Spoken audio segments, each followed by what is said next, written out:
Now I'm convinced that you've lost your mind. I just wanted to get some advice from you. Wait a minute. We're not best friends anymore, and I am not here to give you any advice. Don't act like you've forgotten. I don't want anything to do with you, and you know very well what the reason is behind my decision. The reason? Oh, don't tell me it's still because I stole your husband from you. Really, Claire? You are so extreme. I don't even want to remember you or think of you, never mind be friends with you. That's just logical. You stole my husband. Alexandra, don't contact me again. Wait, I've gone to all this trouble to speak to you. Don't be so rude. Oh, but I understand. You've always been so preoccupied with your own feelings. You can't stand seeing me happy now that I have married your ex-husband. Am I right? What? We are happily married and he will never be yours again. So, what? Do you want me to celebrate? Okay. Congratulations. Good job. I hope you can live with the knowledge that you married a man who easily threw away his wife to be with her best friend. Does that make you feel warm and fuzzy inside? It's because of behaviour like this that he chose me. What? Because you're a bad loser and a sarcastic person. That's why he left you. Understand once and for all he chose me because I am kinder and more attractive than you. You're ridiculous.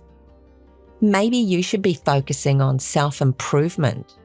If you continue like that, this will happen to you over and over again. You will always be left for a better and more attractive person. What? Take it or leave it. It's just my advice to you. Thank you.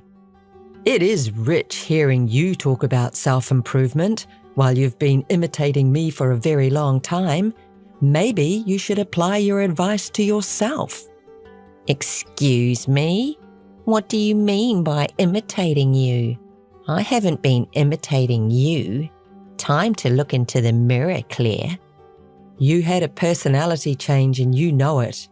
What? That's not true. Even the way you talk is different now. You imitate everything I do, the way I dress, my hairstyle, the way I talk. Finally, you went as far as stealing my husband. We're in love with the same man and he chose me. Don't try and make excuses for what you've done. It's very tiring to talk with you. Anyway, your ex-husband just realised that I'm better than you after he married you. Then he fell in love with me and I can't blame him. Just look at me. And then he divorced you. I am not the one at fault here. But because you charge us alimony, we don't have money. Wait, so you contacted me to talk about money? How stupid. It's your fault you had an affair. So it's just natural to charge you alimony. Well, now that you have all our money, can you not help us out? What? Are you serious? Are you crazy? You brought this on yourself. Please don't say such unkind things. Hear me out. And I'm pregnant now, so I need some money. Pregnant? Your pregnancy is none of my business. You know, while we were married, he said he didn't want to have a baby. He said he didn't want the responsibility of childcare when we were both working. Are you okay with that? Aw, are you worried about me? You're right, and he said that before, but I want to be a housewife, and when I told him I'll do all the housework and childcare by myself, he changed his mind and wanted a baby. Oh, really? Well, Congratulations. But you said that you want to be a housewife, right? Considering your husband's salary, it may be hard to make a living if you don't work. That's why I'm asking you to help me. How many times do I have to tell you that I'm not going to help you? But we're best friends, right? No, we're not. We're strangers. Also, James is your ex-husband, right? And you earn well, so you have enough reason to help us. Just stop. Listen to me. Oh, I have an idea. What about the three of us living together? We're just like a family, so isn't it a good idea? Are you serious? I can't understand the way you think. Now the decision has been made. We'll move into your house. We have to go through the formalities and pack our things quickly. Hear me now, loud and clear. I do not want to see you or help you. I'll never let you in. Claire, James is asking you to pick him up to move into your house.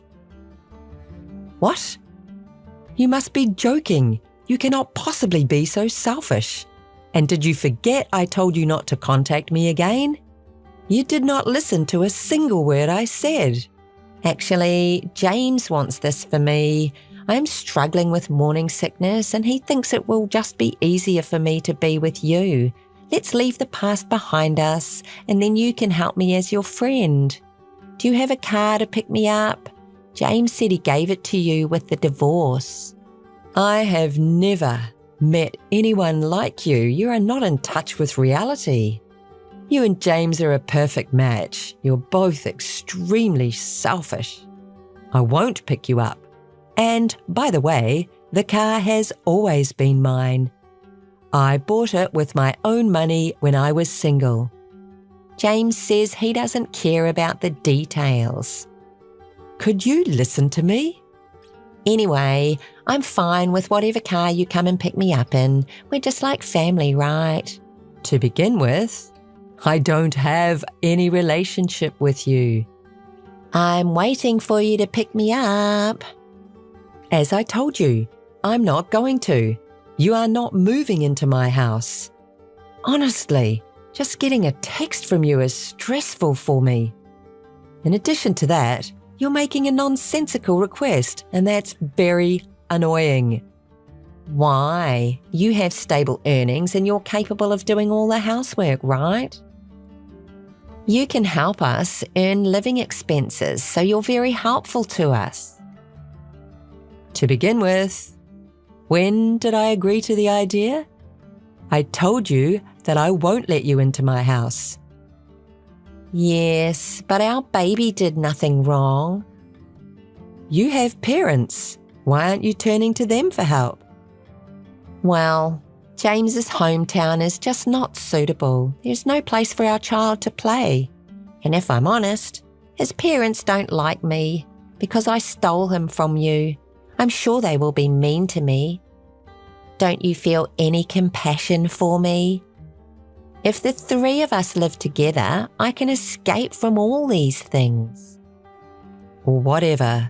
That's none of my business. Alexandra, of course you're going to be disliked for ruining a marriage. Didn't you think about that before you just foolishly went ahead? No, I am not agreeing to your idea. Please don't say that. We're strangers, and that is the end of this. I don't want to be involved with you. Please, don't contact me again.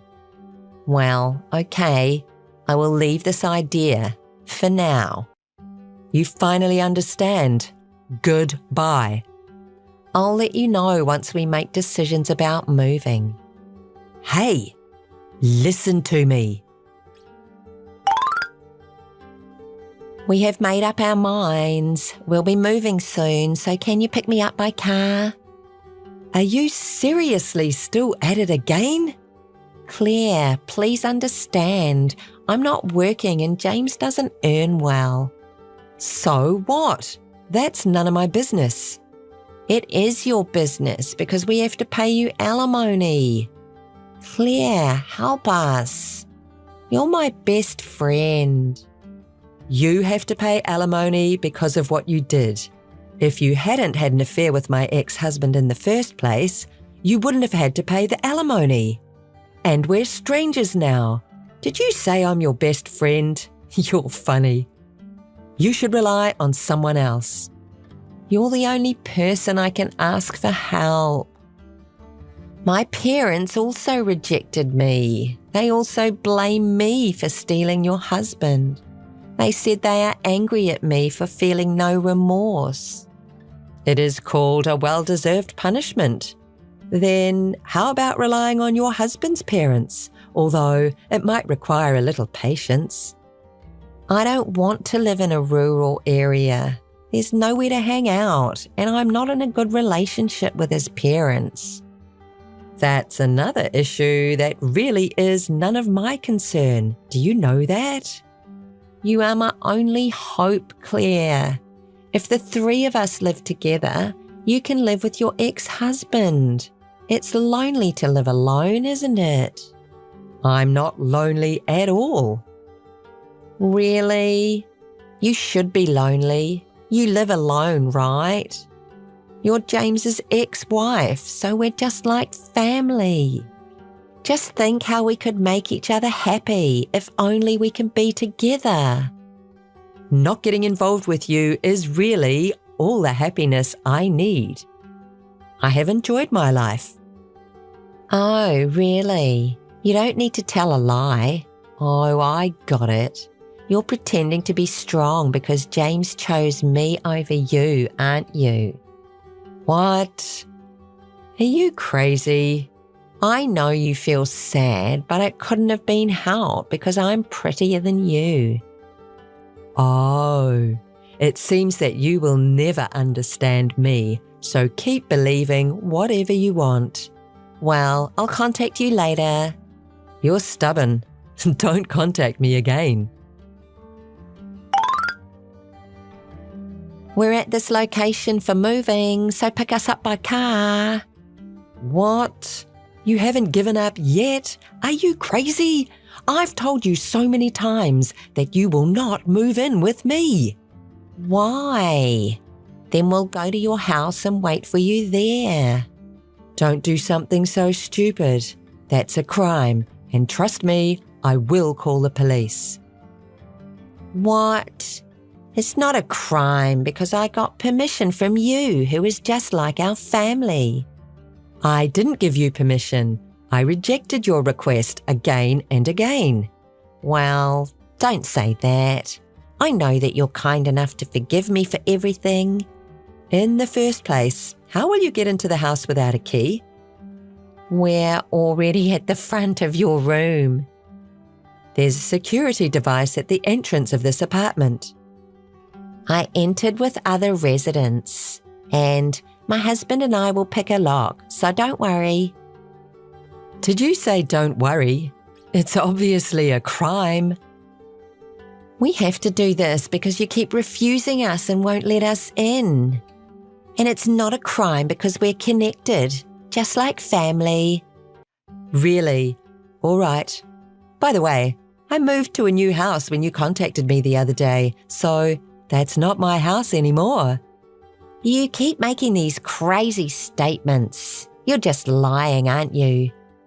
We've finished picking the lock already, so we'll wait for you inside the room. Hey, did you really move? It looks completely different from your previous house.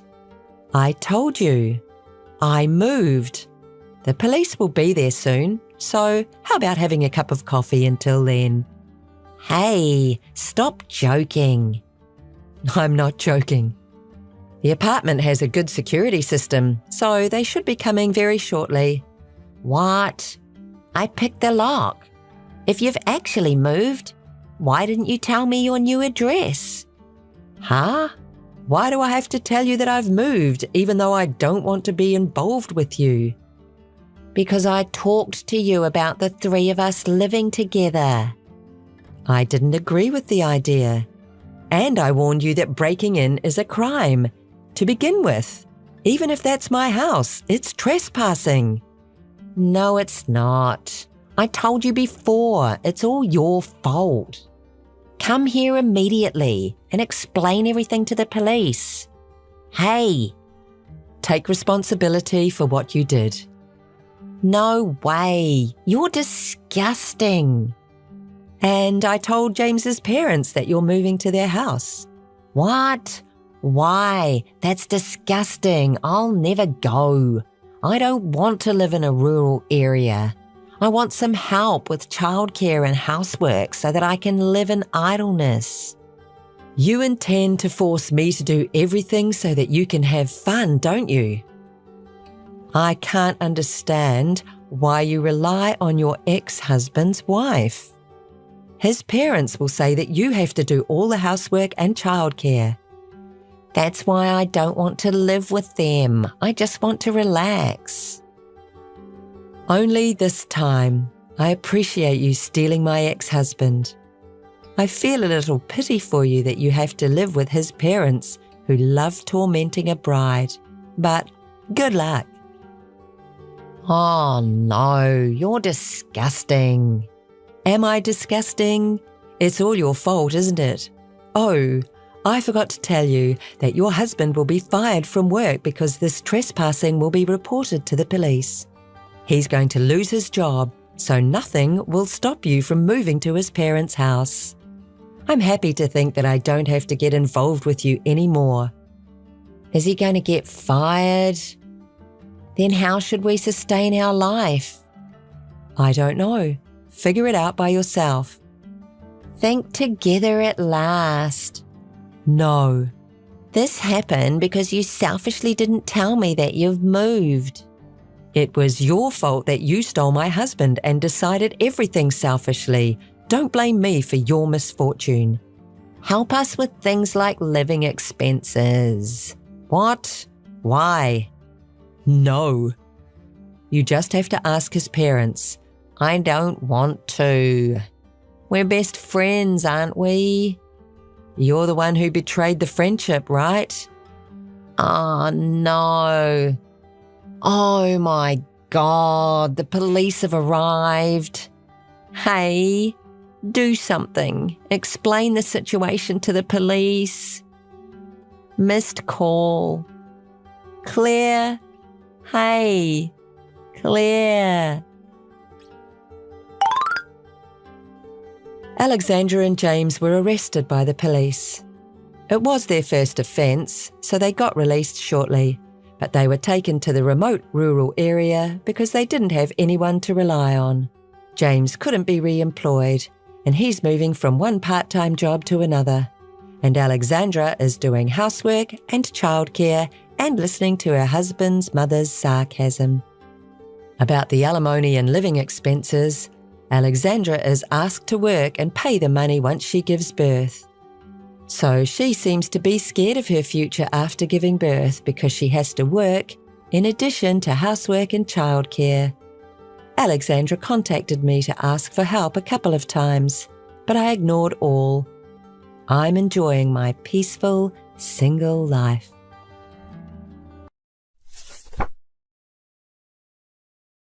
Hey, Anne. It's been a while, huh? Are you doing well? By the way, do you remember me? Emily? Oh, it's Emily. Really? Come on, don't be so surprised. It's really you, Emily. I mean, it's been 5 years since we last saw each other.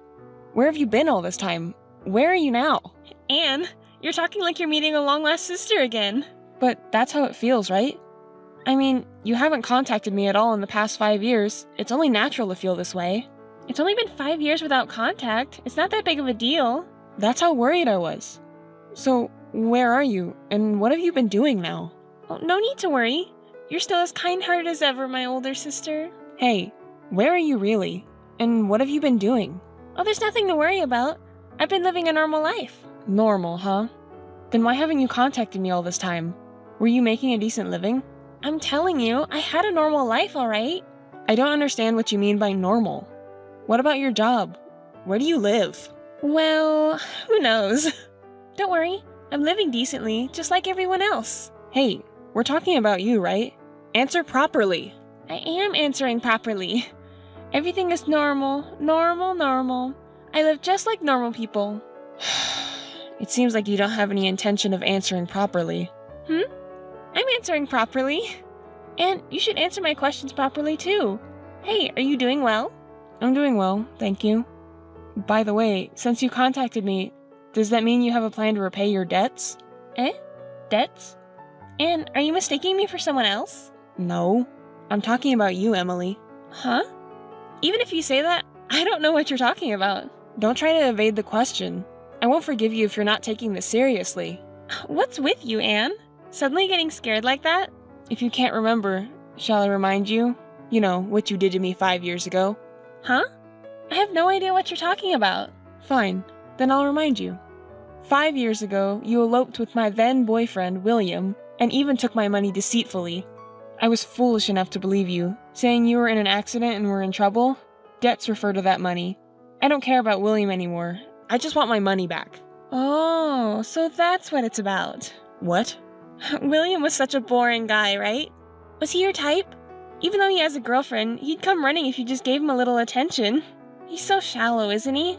But sorry, after that, we broke up after a little while. I'm sorry. I thought I already told you that I don't care about William anymore. Oh, right. I thought you might still have feelings for him since it seems like you didn't get a chance to say goodbye properly.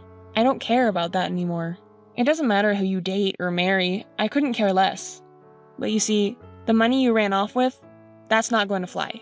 I don't have any money left, you know? I spent it all a long time ago. Clearly, I don't have any money to repay now. You tricked me into taking such a large sum of money and you can't even repay it? Can you explain that to me properly? Huh? You should know well about my reckless spending, Anne. You used to give me pocket money when I was little because I ran out. It's completely different now compared to then. Even if you say that, I don't have nothing, you know. Are you still spending money on your favorite guy? No, I've completely stopped. After breaking up with William, I used the money you gave me to celebrate my favorite guy's birthday. He's such a hottie, and I went out of my way to celebrate his birthday, but he had the nerve to say things like, "You're not giving me enough money." Can you believe it? No wonder I got furious. And then the manager came over and said, "Please stop causing a scene in the store or we'll have to ban you." Acting all high and mighty, I confronted him about how much I'd been supporting him, and it turned into a commotion. Are you still doing such things? I'm so disgusted. I can't even say anything. Huh? Even you're saying that, Anne? Clearly he's the one at fault. Well, it doesn't matter anymore. So, how are you making a living right now? Do you have a job? Well, actually, no. What do you mean? Do you want to know? Oh, come on, just tell me already. Jeez, you're such a buzzkill, Anne. Fine, if you insist, I'll tell you. You know what? I had a fateful encounter. Huh? A fateful encounter? Yes, that's right. He's just perfect in looks and personality, exactly as I imagined. We started living together right after we met. Hold on a second. You mean you've been living together for 5 years already? Yep, that's right. And now guess what? I'm pregnant with his baby. What? I never saw that coming. I couldn't have imagined it would go this far. Well, here's the thing. Now that we're having a baby, we were planning to get married. But he just lost his job, and now we can't get married. We're also struggling with money. Wait a minute. What's that? He's unemployed? Yeah, he is. Is there a problem with that? Well, there's definitely a lot of problems with that. I mean, someone who's about to become a parent being unemployed?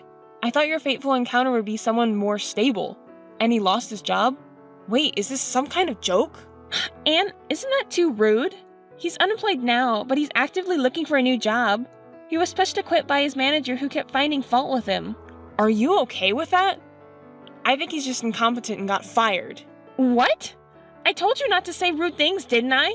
He's my destiny, you know? Well, that's the thing. Being destiny or not is besides the point. He's doing his best now, so don't just say whatever you want. By the way, Anne, I have a favor to ask you. I have a bad feeling about this, but I'll listen anyways. You see, our household finances are really tight right now. My boyfriend hasn't found a job yet, and we're in serious financial trouble. So? Don't tell me you're asking for money again. Well, I could ask you, but I know you won't lend me any money. Of course I won't. It's obvious. So, I was hoping you could help me go back to our parents' house. Why me? Ask them yourself. Oh, please, Anne. If things continue to go like this, I won't have enough money to give birth to the baby or raise it. So if you're really struggling that much, tell her parents properly yourself. Why should I? How am I supposed to talk to Dad and Mom now? It's going to be so awkward. They'll definitely be mad. Well, that's understandable. That's why I'm asking you, Anne. Can you please persuade them for me? I can't survive with my baby like this. Wait a moment, hold on. Did you really forget what you did to me 5 years ago? You stole my money and my boyfriend and ran away, remember? And now you're coming to me for help? It's really annoying. Anne, your only sister is in such a difficult situation. Even if you say that, you deceived me in the past. Oh, but this time it's true. I'm really in trouble. You're the only one I can rely on, Anne. Give me some time to think. I'll let you know once I've made a decision. Oh, absolutely. Please call me. I trust you, Anne. Hello, sister-in-law. Have you talked to your parents yet? The day to remove Emily's apartment is approaching. What are your parents saying about it? Who are you? What are you talking about? Oh, come on. Don't play dumb. Emily asked you, right? Convincing your parents? Haven't you done it yet? I'm sorry, but who are you? It's rude to contact me out of the blue without introducing yourself. Oh, it's me. I'm Peter, Emily's fiancé. You're Emily's fiancé? Yes, that's right. But more importantly, did you talk to them? Emily's worried too. We won't be able to live in the apartment soon, and she's crying every day. Can't you let go of Emily's past theft incident? Don't be stubborn about it. She's pregnant now, you know? Isn't it sad to see your only younger sister in this situation? Is that all you have to say after contacting me for the first time? What do you mean? I'm saying there must be other things you need to say. Wait, was there anything else? We've been waiting patiently because you said you would talk to your parents and convince them. But since we haven't heard back from you at all, I had to contact you like this. Besides, she's carrying a baby, you know? Emily cries every day holding her belly. That's a completely different issue, isn't it? Contacting me out of the blue without introducing yourself or even giving proper greetings to your fiancé's family. Isn't the story of Emily being pregnant a completely different matter? It's just too rude, and it makes me question your common sense. I'm sorry, but I can't trust you. Oh, I see. You're just like Emily described. What? What do you mean? So you're her only sister, right?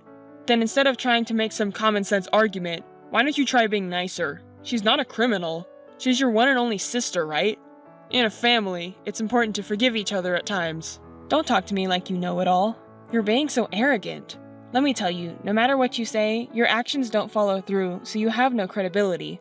And another thing, you keep talking about her being my only sister and how family should be, but I don't think of her as my sister anymore.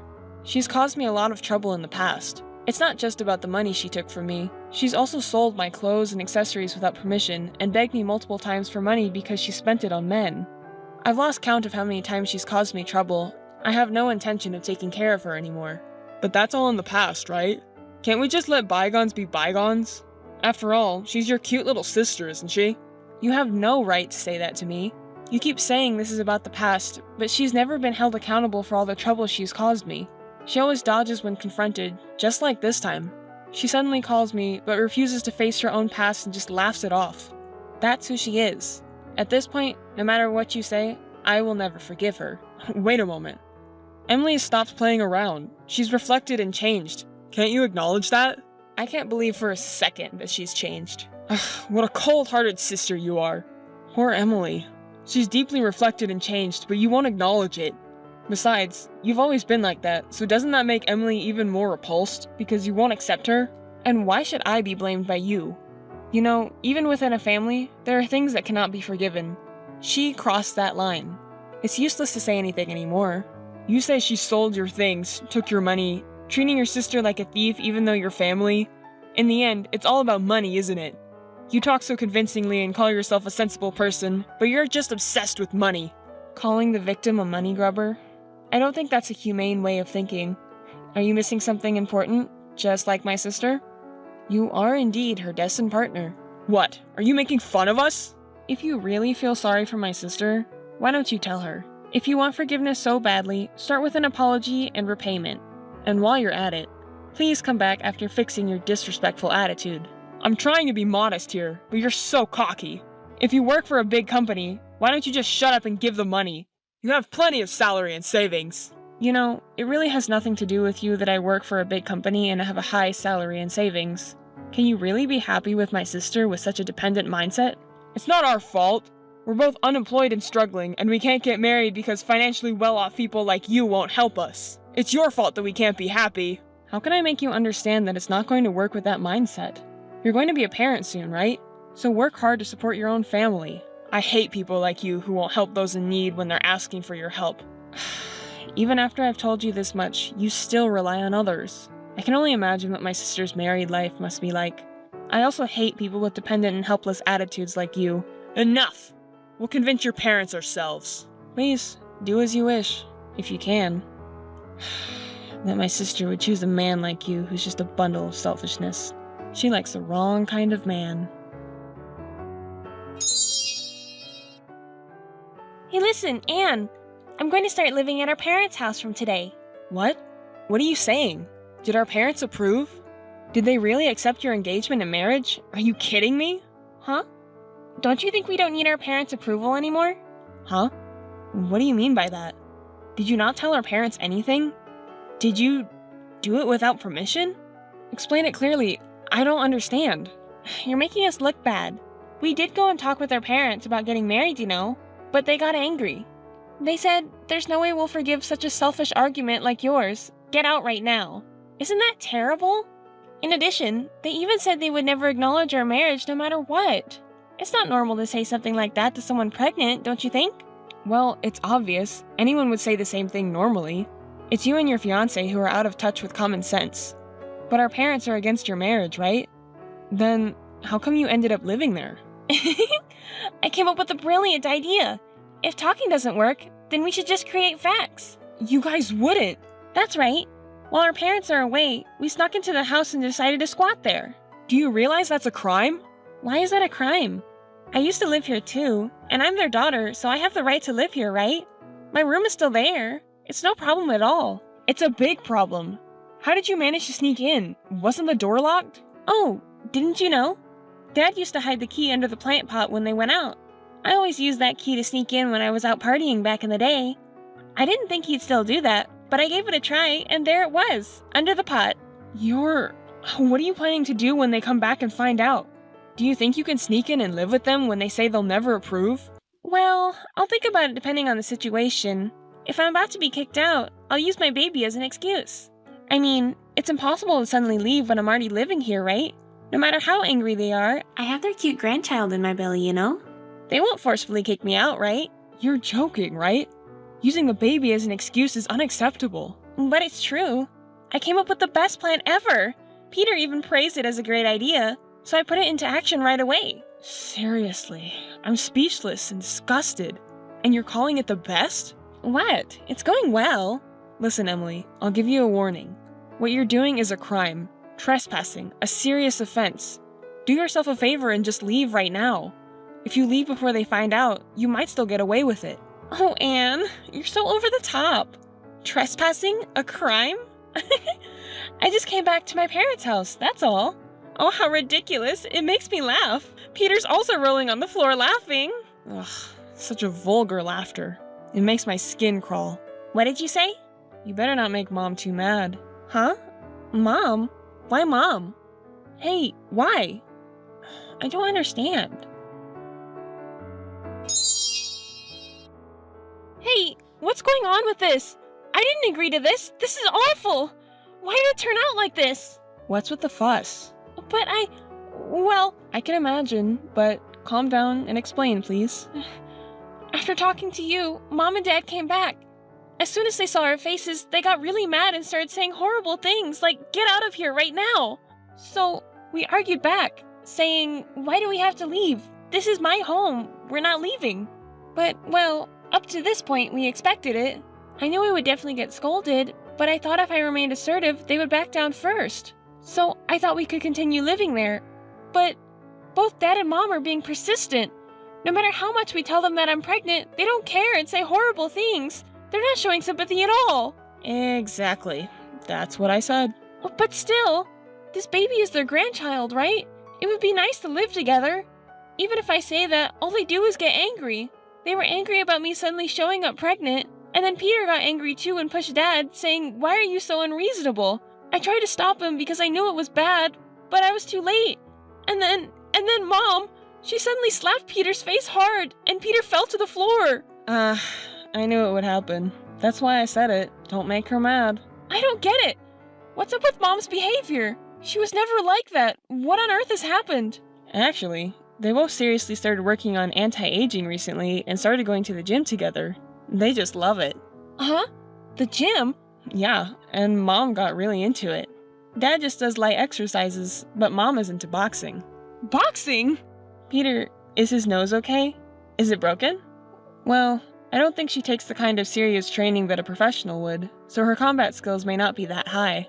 But I believe she has enough ability to take down weak men around here. After all, Mom used to slap us without hesitation if we did something wrong. She's not the type to hesitate to fight an intruder who breaks into the house suddenly, right? Did you forget? I didn't know about that. And I never would have dreamed that Mom would be boxing. And you could have told me. I think 5 years ago she used to slap you crying because of your reckless spending. But still, Peter was left dumbfounded and useless after being beaten. And you know what Mom said to us? Get out of this house right now. If you have any complaints, come at me anytime. That's not something you say to your daughter. I'm so scared. I didn't even have time to pack my things. I just ran away. Your fiancé is quite pathetic too. Hit by Mom and crying like that? He used to talk so big. So, where are you now after running out of the house? I'm hiding in the nearby park. Hey, Anne, do something. Mom is misunderstanding something. Please talk to Mom, Anne. Even if you say that, didn't I tell you? Apologizing and repaying for what you've done so far should come first. I don't even have enough money to live on, so how do you expect me to pay you back? Even if you get angry and throw a tantrum, it won't change anything. Instead of staggering around, why don't you both start working seriously? If you don't even have a job and plan to live on other people's money, you're in for a rude awakening. Don't say things that push me away like that. I've been telling you this from the beginning, right? You're going to become a parent too, so stop relying on others and start living on your own. Wait, Anne! I really don't have anyone else to rely on. Please don't abandon me. Fine then. Shall I at least give you some wedding gift money? Really? You'll give it to me, Anne?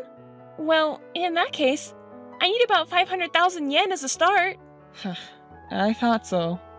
But come to think of it, you still haven't repaid the money you swindled from me. So, let's consider it offsetting with the wedding gift money. What? That's not fair! You liar, Anne! How heartless of you! Right back at you. Well then, this is the final goodbye. There's no point in contacting you anymore. I'm going to reject you from now on. Wait, Anne! Don't hang up! Wait, I'm telling you! Anne!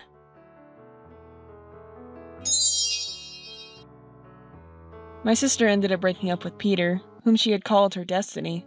Moreover, it was Peter who brought up the topic of breaking up. Ever since the incident with our mother, Peter, who was afraid of her, said he couldn't be with someone who had such a violent mother and disappeared after breaking up. My sister tried to persuade Peter that she could get compensation because he was suddenly punched without resistance, but it didn't work. He must have been shocked by being hit by our mother. My sister clung to Peter until the end, asking him what would happen to their unborn child, but Peter continued to be vague, and in the end, he left without paying child support or acknowledging the child. Now, why do I know this story? Well, it's because Peter himself contacted me. When I asked him what he was going to do with my sister, he said he wanted to start his life over from scratch, and that both my sister and the unborn child were in the way. I was speechless when he asked for my support. He asked for a small loan of money to help him become self-supporting. Unbelievable, right? What a messed up guy. I yelled at him, "How dare you, the man who abandoned my sister," and rejected him. So I don't know what happened to both of them after that. My sister, who was left by her supposed soulmate, became a single mother, but who knows how it will turn out.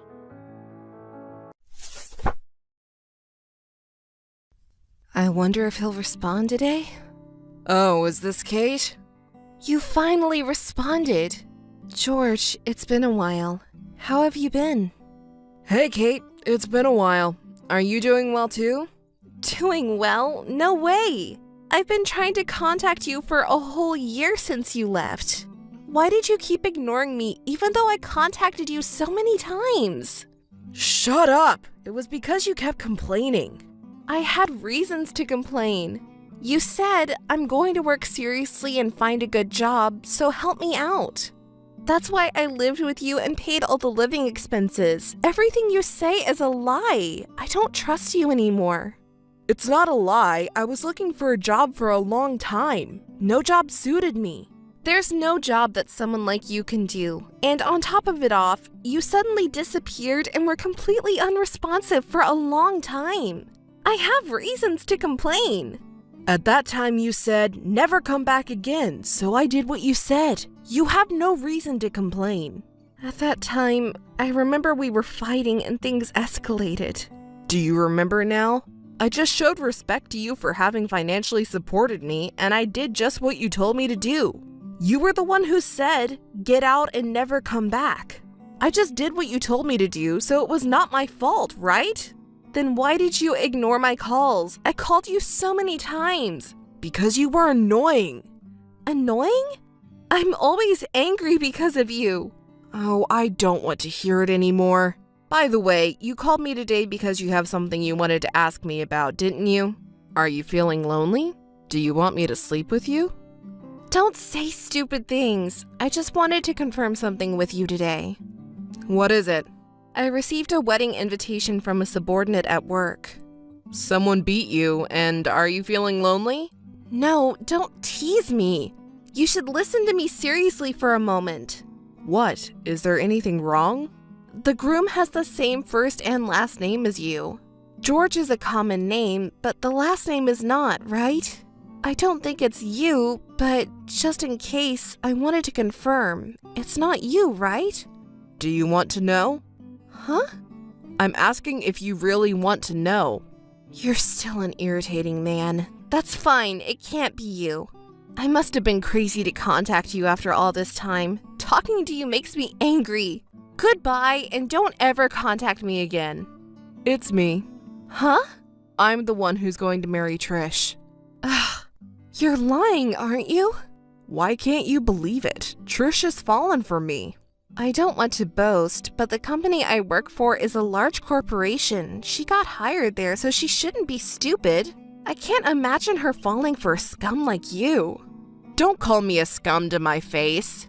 Who was the one attracted by that scum until a year ago? Anyway, because you kicked me out, Trish and I could meet fatefully. Trish was kind enough to welcome the pitiful me who you kicked out of the house. She's so nice, unlike you, isn't she?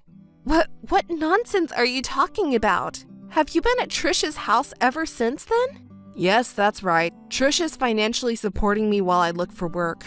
She's impressive, even though she's 5 years younger than you. I supported you financially until a year ago, didn't I? That's why I'm grateful.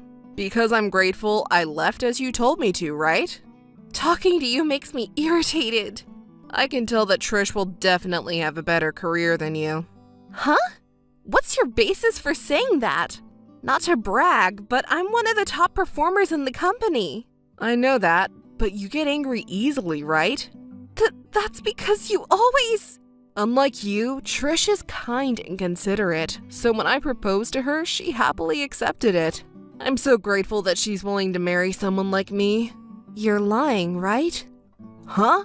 What, are you making a false accusation? Did you say I'm lying?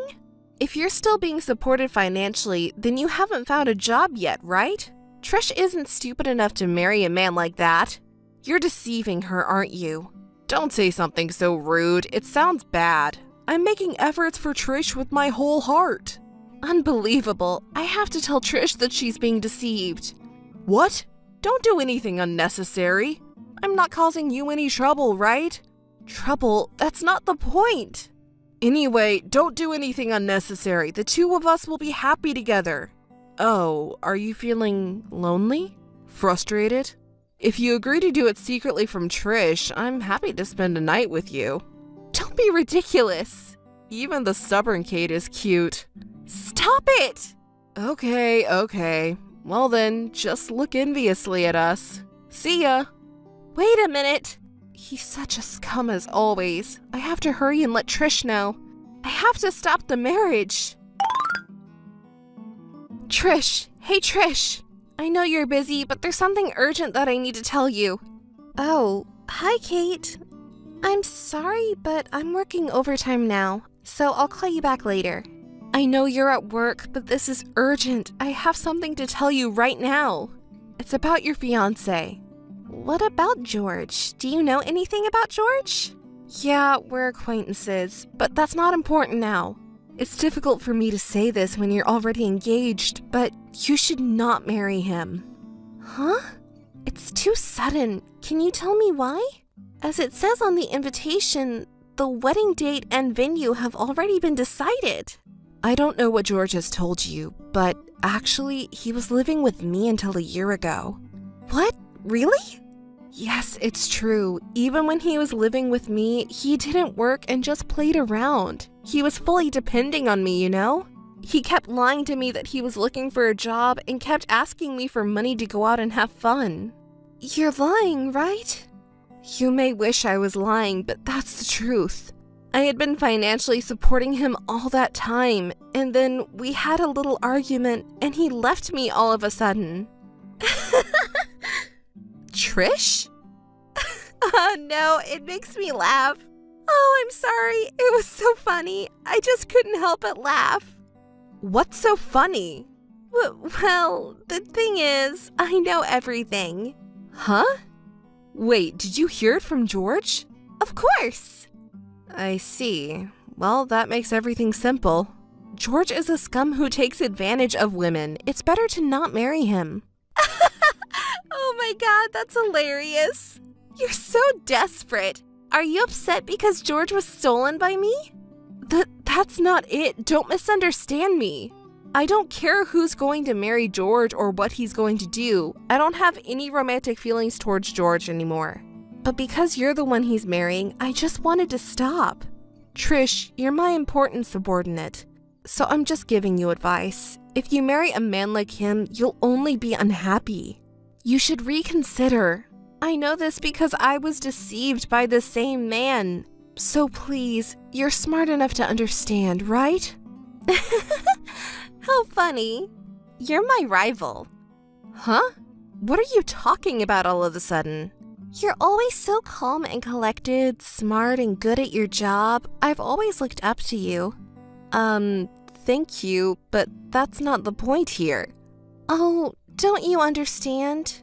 Was your reputation as a smart and capable person in the company just a mistake? You're fueling my anger. Could you please explain it to me? A smart person? So, it's about achieving my goal. Even though you're smart and good at your job, you still don't understand that? There's no way I can understand. What are you talking about? If you don't understand, let me explain. I stole your boyfriend, George. That means I have the upper hand over you, don't you understand? You approached George for that purpose? It's too late for you to realize that now. I don't get it. Can I ask you a question? Oh dear, is there something that even someone as smart as you doesn't understand? Go ahead and ask me. I'll teach you. Are you perhaps stole my ex-boyfriend to feel superior to me at work? Of course. Of course? I don't understand. If you steal my boyfriend, does that make you superior to me? Do you really think that way? So what? Do you have a problem with that? There are so many things I want to say, but it seems difficult for you to understand, so I'll stop. What's that supposed to mean? It's because you say things like that you'll always have a bad performance. Stupid people are just stupid. You may match well with a scum like George. Can you call me stupid? You're a more incompetent one here. So why is it? Of course, I stole your man, so I'm superior to you. So my position in the company will be higher now. Talking to an idiot who doesn't understand reason gives me a headache. Anyway, I'm better than you. Yes, that's enough. Honestly, you're a perfect match for each other. Congratulations. What? Are you making fun of me? How rude! I can't forgive you. Who are you to say that? Oh, you want to climb the career ladder in the company, don't you? So what? Should I suggest it to our boss? What? Is it okay? Are you perhaps a good person? Trish took my ex-boyfriend away, so she's more capable than me. Can you give her a higher position in the company? That's what I'm saying to our boss. What do you think? What? Is it okay? You're so kind. I'm saying this sarcastically, but are you really okay with that? Of course. Thank you. Okay, I got it. I'll tell our boss tomorrow. I hope you can climb the ladder. Yay, I did it! Kate admitted defeat! I won! Of course. Thank you, Kate. Say what you want, but don't blow your own horn too much. Hey, Kate, can I ask you something? George? I didn't know you were someone who contacts me so frequently. I didn't contact you just to hear your sarcasm. I don't have time to waste on idle talk with you. What do you want? Did you do something bad to Trish? That sounds bad. What are you talking about? She quit the job yesterday. What did you do to her? Oh, I just asked my boss to put her in a position similar to mine as she had requested. My boss misunderstood that I'm going to groom a successor and promoted her to the same position as me the next day.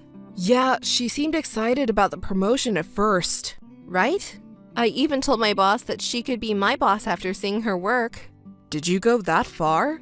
But recently, she's been complaining a lot about how work isn't going as she hoped. Didn't you help her? Of course not. We have the same position now.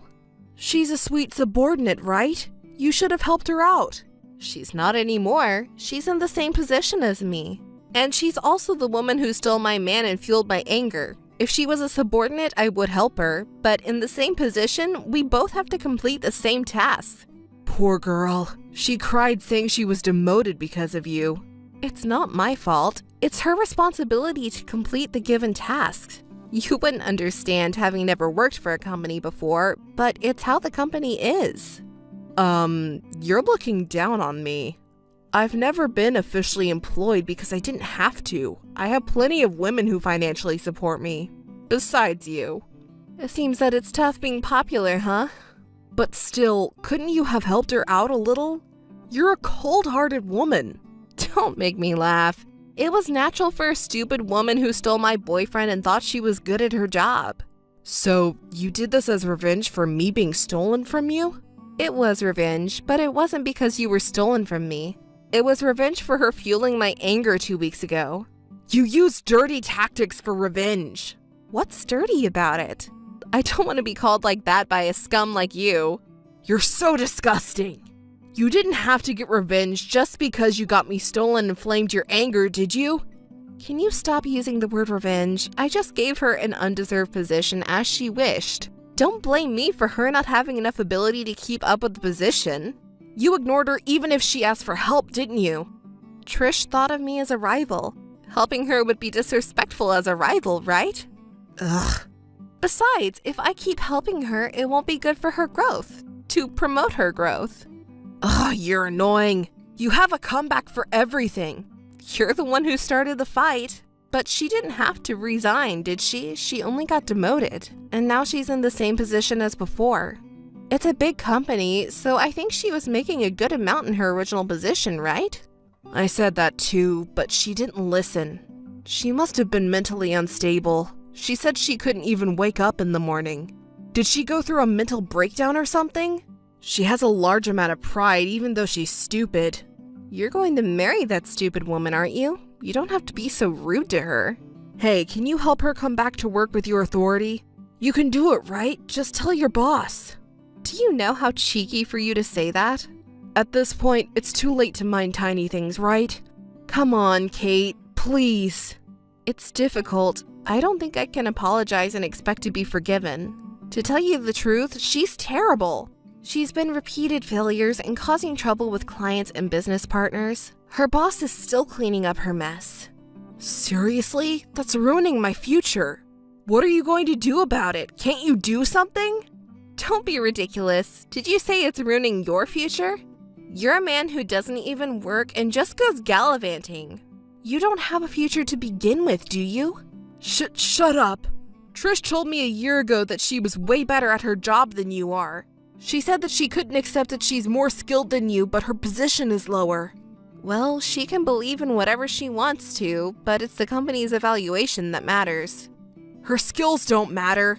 The problem is that she said she'll earn more in the future. I proposed to her because I thought she would take care of me, but maybe I was deceived? You're a scum as always. Have you ever thought about earning your own living? I never thought about it. Women are there to take care of me. By the way, I recalled the reason for our fight a year ago. What? Our fight a year ago? You said you wanted to stop looking for work and want to be fully financially dependent on me. Was that what I said? Was I pretending to look for a job back then? It seems like no matter what job you have, you won't stick with it, huh? Probably. That's why I'm fully depending on others. Hey, Kate? What? Will you marry me? I won't, scum. You're going to marry Trish, right? You even reserved the wedding venue, haven't you? Oh, come on. Don't bring me back to reality. What am I going to do? Do whatever you want. I don't care anymore. Don't drag me into it. Goodbye. Hey, Kate! Don't turn your back on me! Kate, hurry! Kate! Yes, what's the matter now? There's a problem. George is gone. Do you know anything? I don't know. He's always going gallivanting, isn't he? Yes, but he usually comes back when he runs out of money. But lately, we've been spending a lot because of the wedding, and I didn't give him a lot of money, so he should be back by now. And tomorrow is the wedding. Oh, is it tomorrow? Well, he's not coming back then. Wait a minute, don't be so cold-hearted. Please help me look for him. I'm about to cry. I'm sorry. That's tough. Can you tell me where he might have gone? And if you could come with me to look for him, that would be great. You're also quite cheeky. After causing so much trouble, do you still have the nerve to make that request? Because the wedding is tomorrow, that's why I'm in a hurry. Please. You're beyond cheeky that you're refreshing. If he went somewhere, it would be a gambling place or a place with women. When he left, you gave him money, right? Didn't you ask where he was going? Actually, a little before we got engaged, he said he wanted to find a full-time job instead of a part-time one. He's been saying that since he lived with me. But when I quit my job because you bullied me, he got really mad, and he asked how we were going to live, and even hit me. What a scum. And I didn't bully you, just for the record. No, he apologized and was nice to me after that. He said we would work together and do our best. He never hit me. He hit rock bottom. Though you believed him even though he hit you, huh? Yes, he's really kind when he's in a good mood. Oh, really? Then, about 3 days ago, he asked me for money because he needed to buy things like a resume and a suit for his interview. So I gave him a large amount of money from my savings, and then he disappeared. George and the money won't come back. Please don't say that. I'm sure he'll come back. Well, let's try to stay positive, okay? Yes, you're right. I'll definitely find him by tomorrow. Yes, it's going to be tough, but do your best. If I see him, I'll let you know. Oh, and there's something I want to ask of you, Kate. What is it? I want you to talk to our boss so that I can go back to the company. What? I quit because I was being bullied by you, but it wasn't because I didn't like the job. So I just want to go back to my old position. It should be easy for you, right? You really don't know what you're talking about. Oh, it's a call. It might be him. Well, I'll leave it to you then. She always says whatever she wants. Someone who lost their income after quitting their job has no value to George. That's why you were thrown away. And job hunting was definitely a lie, and he squeezed money from her at last. She dedicated herself to such a scum by giving a large amount of money from her savings. Even though she miraculously got a job at a large corporation, she quit that too. It's a pity for her, but stupid people always lose. I can't say anything about other people because I was deceived by that scam until a year ago. There's no point in regretting it, so let's stay positive.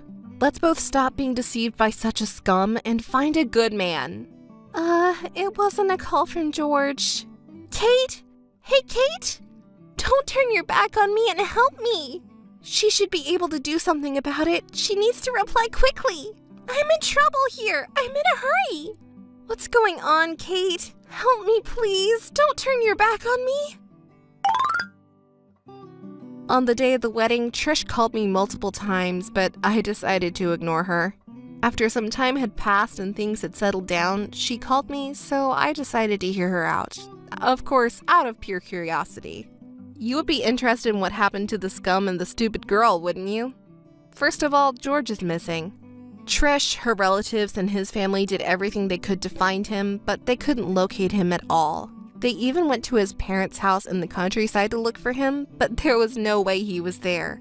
He ran away with the money he swindled from Trish. Since he swindled almost all of her savings, I wonder if he pretended to be rich for a while. They filed a missing person report, but since he left on his own, the police didn't take it seriously. George is a scum, but he's not stupid.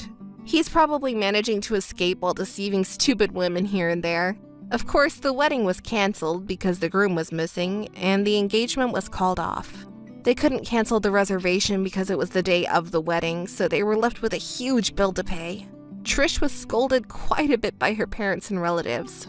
But it's not fair to blame the poor bride who was abandoned by the groom. The anger of the relatives was directed towards George's parents because they couldn't find him no matter how hard they looked. Now they're accusing his parents of unilaterally breaking off the engagement. At first, George's parents supported this and declared that they would bring their son back no matter what, and they did everything they could to find him. However, despite all their efforts, George could not be found, and in the end, his parents also became untraceable. I've never met his parents, but they don't seem like honest people. Trish has completely lost track of George. Trish's parents and relatives are at a loss. Then a shocking fact comes to light. Trish had become a joint surety for his debt. She was burdened with a considerable amount of debt. At first, Trish's relatives sympathized with her, but upon hearing this, they blamed her, saying, "Where did you meet such a poorly behaved man?" Stupid Trish confessed everything. There was a person she longs for at the company, and she wanted to be like that person. She thought she could become greater than that person by stealing her boyfriend. She put that plan into action. Upon hearing all of this, her parents and relatives changed their attitude and blamed her, saying it's worse to steal someone else's love for no reason and it's all your fault. Thus, she became completely isolated. She shamelessly told her relatives everything and shamelessly asked me for help, saying, "Help me." I immediately hung up the phone and blocked all her contacts. Later, I heard a rumor about her at the company. It's just hearsay, so I don't know if it's true. According to the rumors, she's working at a nightclub to pay off debts that she didn't even incur herself. 4 years passed, and one day, I saw a local news story about a stingy marriage swindler being caught. It was George. The news reported that he deceived several women, took their money, and sometimes controlled them through violence. He managed to escape from Trish and me, but George, you finally got caught. I wonder if Trish is watching the news too? When his detention period ends, if she and her family go to visit him in jail, I wonder what kind of crazy situation it will be. Just kidding. It was me who was fantasizing about the crazy situation.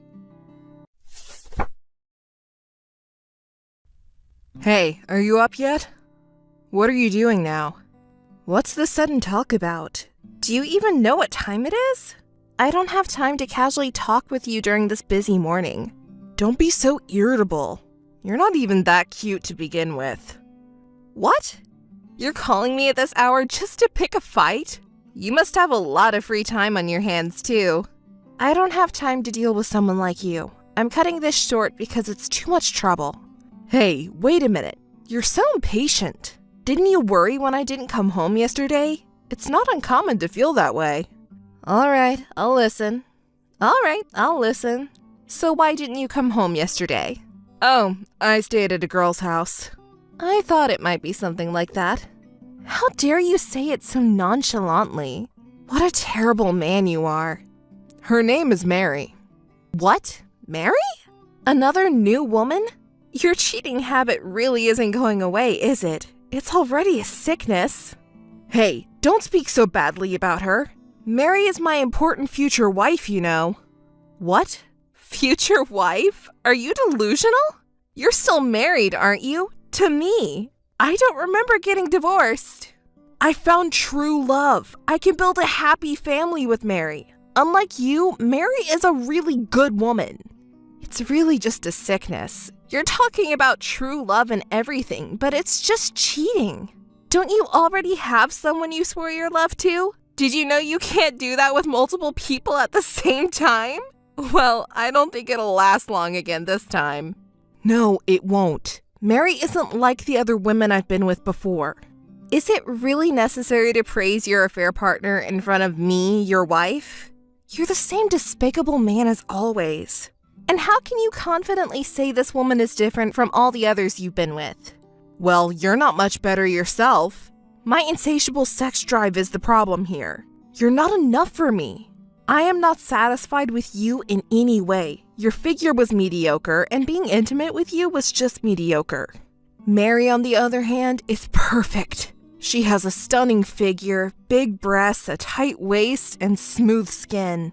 She doesn't have any wrinkles or blemishes, you know? But didn't you complain about my blemishes the other day? It's clear that old women are no good. The younger the woman, the better. The more I have sex with Mary, the more satisfied I am. It's really disgusting. You really are an irredeemable man. You only see women as objects to fulfill your sexual desires, and not as human beings with emotions. Is your brain located in your genitals instead of your head? I can't stand this disgusting behavior of yours. Oh, and don't be jealous of Mary just because you're old. What? Has your brain and ears rotted as well? Who said anything about being jealous? I'm just disgusted with you. It's unbecoming to make excuses for losing. Oh, by the way, about the house we're living in together, I'm planning to put it up for sale soon. Excuse me? What did you just say? I'll build a house to live with Mary using that money. It'll be exactly what she wants. Hey, hold on. You can't just talk about future dreams like that when we haven't even gotten a divorce yet. Weren't you the one who initiated it? Oh, and about that divorce papers, I already wrote them up last night after making love to Mary. Can you stop making vulgar comments? Watch your mouth, you scumbag.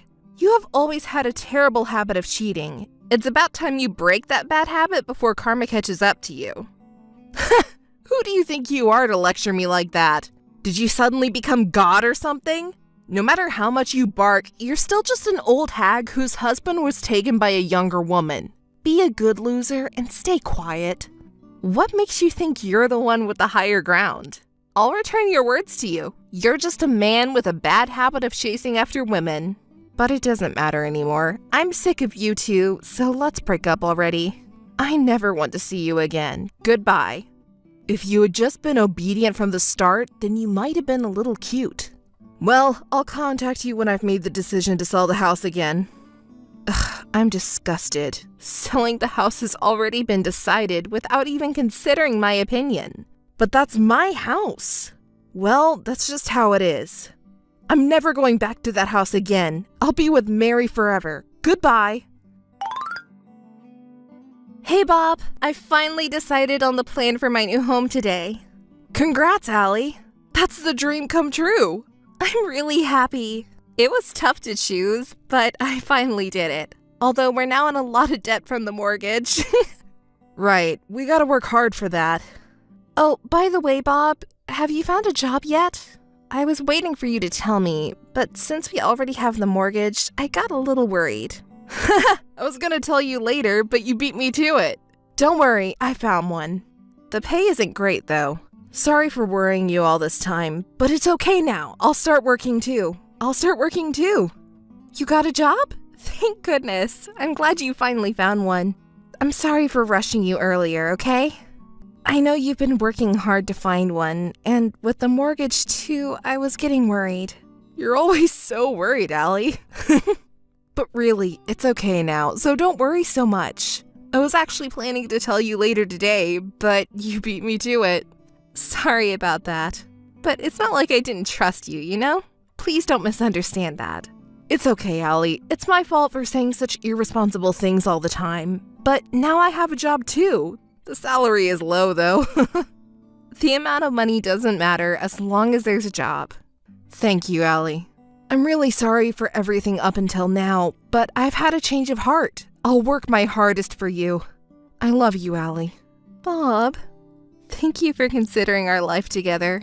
I'm happy. I love you too. Let's keep doing our best together from now on. When I get to work, I really get into it, you know. You can rely on me. You can rely on me, so don't worry.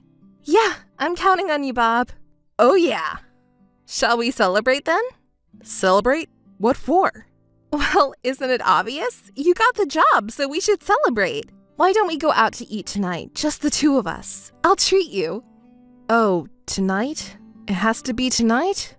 Oh, I'm sorry for the short notice. Did you have something planned for tonight? Yeah, I made plans to go out for drinks with some friends. Did I not tell you? Oh, I didn't hear about that. And wait, again? Who are you going with tonight? My friends from back home. What? Your hometown friends again? Hey, why are you getting so upset?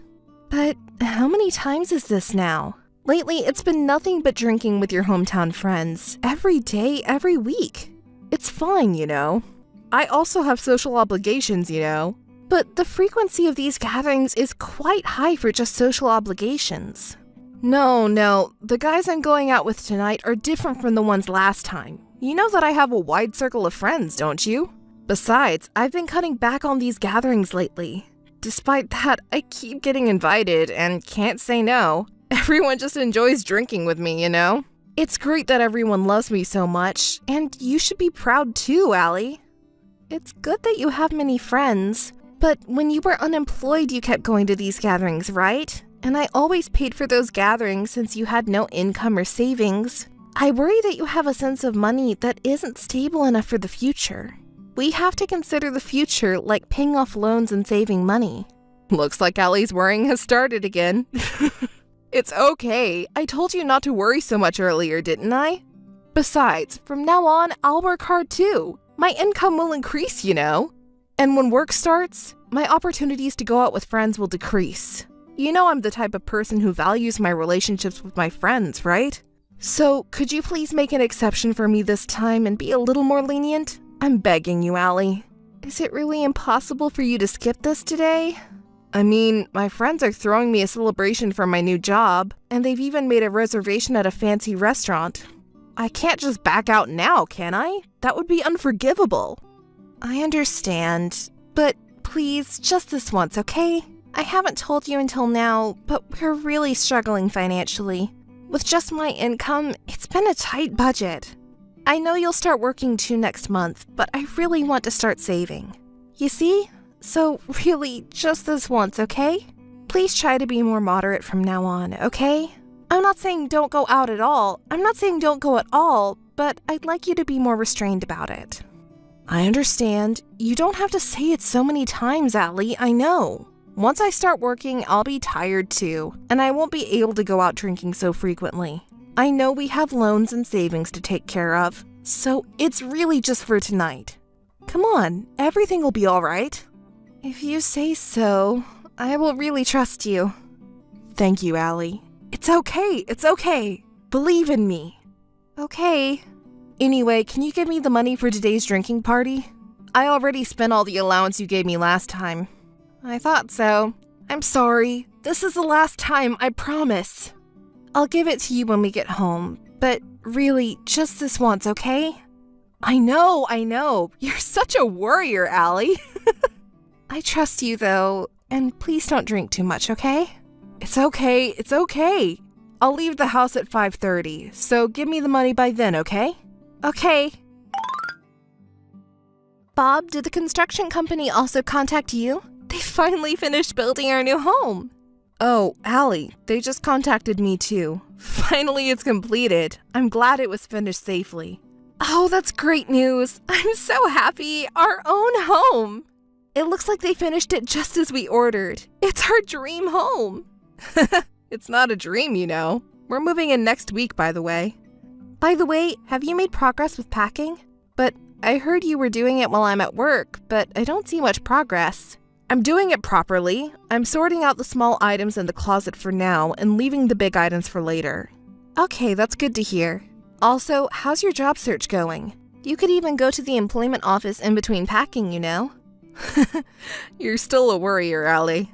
But you suddenly quit your job when we'll need more money in the future. You didn't even consult with me. I'm just worried. I feel bad about that, but didn't I explain that I couldn't stand my boss who was unbearable? And job hunting is going well, so don't worry. I already have about 3 interviews lined up. Well, that's good to hear. But you said you want to buy new furniture like a sofa, curtains, and a bed when we move, right? That will cost a lot of money, you know? I know that. I wish money would just fall from the sky. You're saying that again. That's not gonna happen, you know? Well, I also wish it could happen, right? But that's never going to happen. So let's work hard and save money little by little. Work hard and save diligently. We'll surely be fine if we do that. That's important. Let's do our best together. Oh, Allie, I came up with a good idea. What? A good idea? I'm thinking we should have a housewarming party for the new place. We could even get some gift money from everyone there. Huh? What are you talking about? I'm serious, this is a great idea. I have a lot of friends, so I'll invite them all. They'll all give us gift money, right? We'll be rolling in it. That's a nice idea. You think so too, don't you, Allie? What? But isn't it rude to invite your friends for just the gift money? What are you talking about? Is there any reason to be rude? My friends are excited to see the new place and have been asking to be invited. Giving a gift is just a common courtesy. It's totally fine. No, but when should we have the housewarming party? All right, this is it. We'll get a lot of money from it. We can buy plenty of nice furniture, and you'll be happy too, Allie. But I don't want to invite too many people and have our brand new house get dirty. There you go again, being so uptight, Allie. It's fine, since it's a celebration. Isn't it more fun to have a large group of people to have a good time? We're not kids anymore, so we won't break or mess the house up like that. If it gets dirty or damaged, we can just charge for repairs. But it's not that simple. Allie is serious like that. That's why you don't have many friends. They're coming to celebrate our new home, aren't they? You need to have a broad-minded attitude to overlook things a little bit, or else your relationships with people won't work out well. A party is about having fun and enjoying yourself. All right, I understand. Bob. Hey, Bob. Where are you now? This is just unacceptable, isn't it? Huh? What's wrong? What happened? Did something happen? You said you wanted to show your friends around, and I did my best to entertain them despite being tired from work and moving, but this mess is just too much. You too, after making a fuss with your friends, you just left without cleaning up. Hey, where are you now? Come back now! Right now is impossible. I'm currently at a bar in the city for the after party. It's a pretty lively place. Oh, how about if you come? It's fun. How can you be so carefree? You know about this tragedy too, right? There are scattered leftovers and beer cans thrown all over the place. It's such a mess in our new home. You can't go drinking without finishing the cleanup. What's wrong? You're not feeling it? Everyone said they had a good time, didn't they? I don't care about that anymore. You need to come back right now and help me clean up. But I told you it's impossible. We're all having fun, and you can't just leave as the main attraction. You know that, right? Oh, and as for the drinks here, I'll pay for everything. Wait, what? Hold on a second. You're paying for everything? Yeah, everything.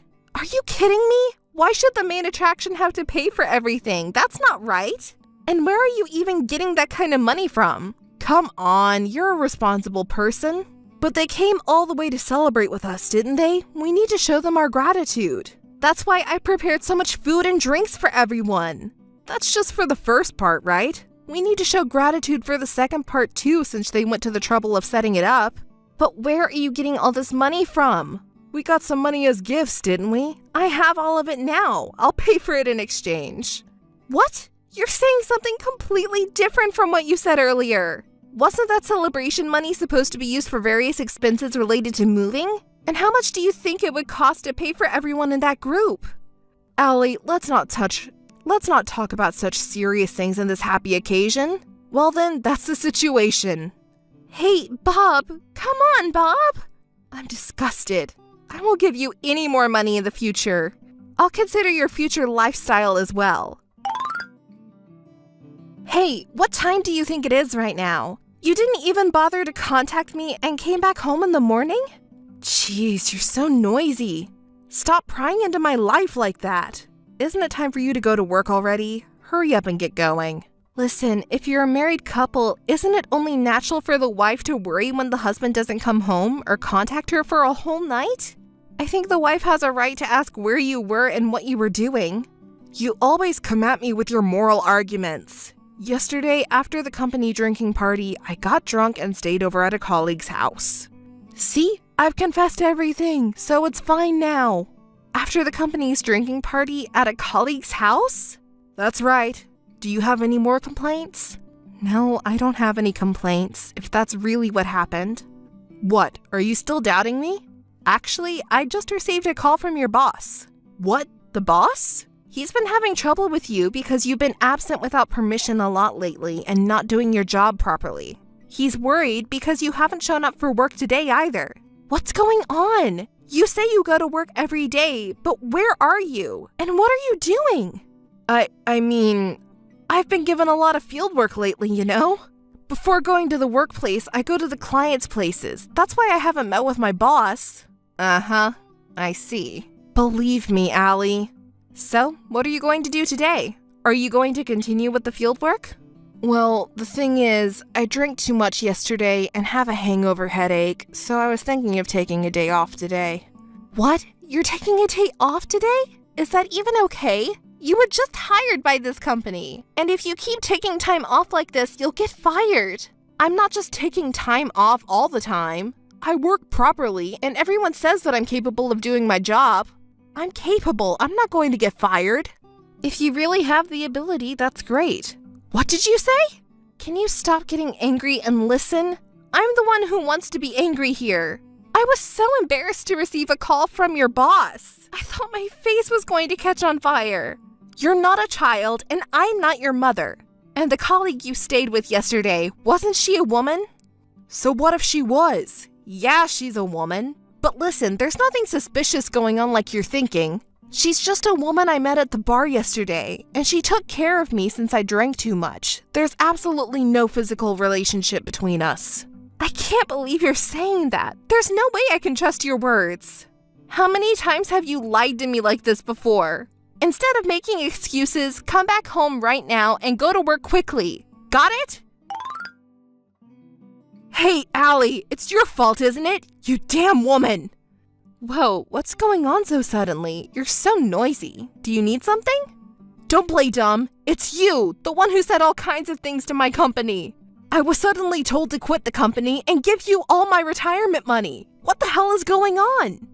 Huh? I just told the truth as it was. The truth, huh?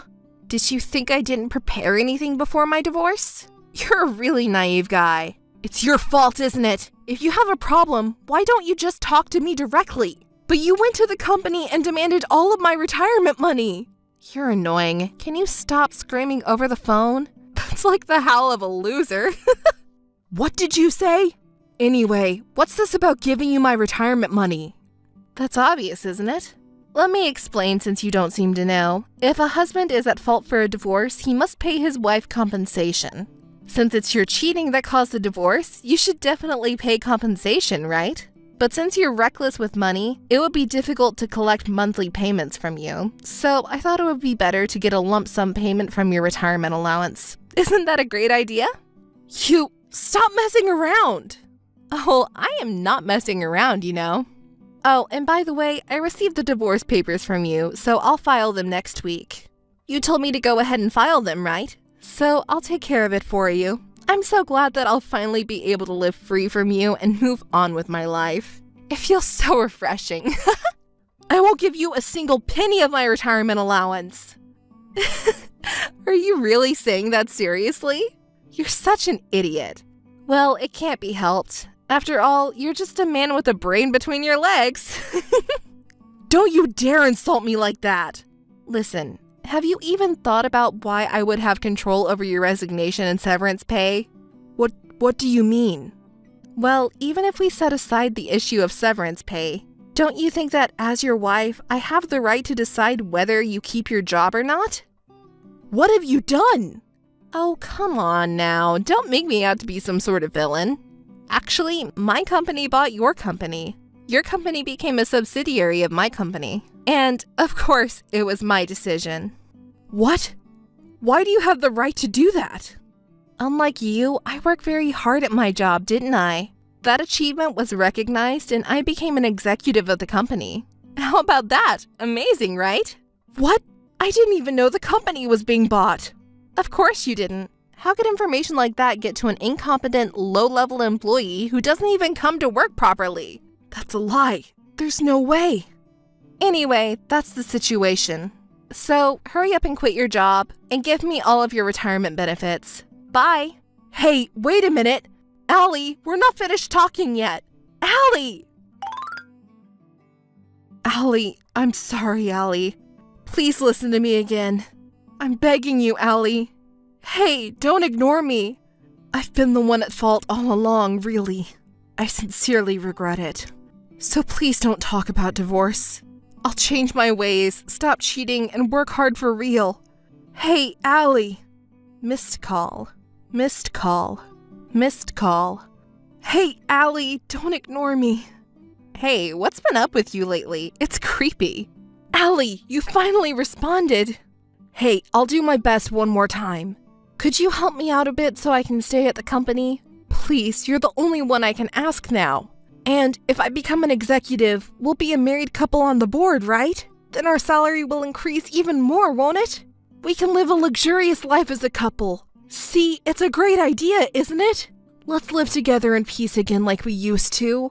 Of course, I'm not talking about becoming an executive right away. I'll work hard from now on. So, in a year, Allie, could you work to help me become an executive?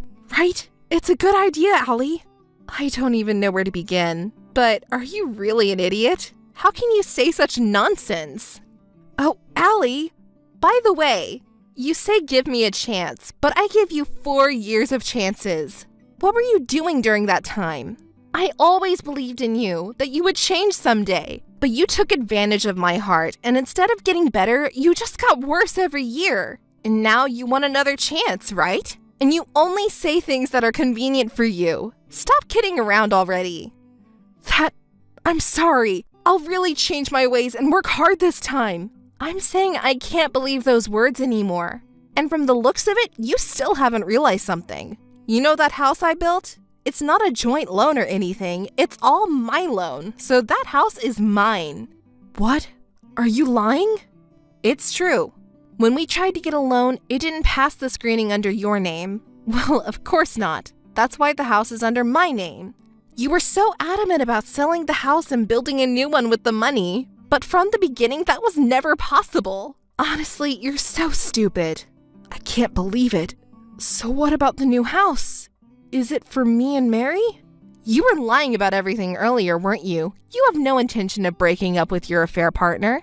You were just planning to deceive me again and indulge in your affair. Don't you understand that it won't work out? Oh, it's not like that, Allie. It's useless to say anything now. Your dismissal has been officially decided within the company, and of course, I will be seeking compensation for the infidelity. Allie, please, not just the retirement money. We were planning on selling the house for money, so I have no savings. If they take away my retirement pay, I won't be able to survive. I don't know anything about that. Come on, please. Well, forget about the retirement pay. Your retirement pay wouldn't even cover 1 month of my salary. You can keep that small amount of money. Allie, thank you. Also, could you lend me a little more money? I'll definitely pay you back when I get my new job. Mary and I are broke, so please help us. You know what kind of person you are, right? You're shameless, you damn man. Please, Allie. I don't know. It doesn't matter to me what happens to you. I don't have any spare money to lend you. Come on, Allie. The other woman is also pitiable. She got caught up with a scumbag like you. Instead of paying the damages, don't appear in front of me again. Don't contact me either. Goodbye. Wait, Allie! Missed call. Missed call. Missed call. Could you stop coming to my house and making noise outside, please? Who do you think you are, saying things like, let's talk again, or I love you? Because you aren't answering the phone. I've already reported you to the police. Stay in the cage for the rest of your life. Bob, who was making a racket outside the house, was taken away by the police. Later, Bob and his mistress had a dispute over money and broke up. It seems that even their meager retirement savings were quickly depleted. I am now living a lively life, as if I've regained the 4 years that were troubled by Bob. By the way, the other day, I saw a homeless man who looked just like Bob in the neighboring town where I happened to visit for work. I'm not interested in whether it was really him or not. I don't care. Today, I'll continue living under the blue sky, riding my beloved bright red Lamborghini. Hey, what's wrong? No matter how many times I call, he doesn't answer. And he's not reading my line messages either? We got separated at the beach during our honeymoon. He's a strong man, but we're overseas. Anything could happen. I'm really anxious alone. I don't know what to do anymore. Julian!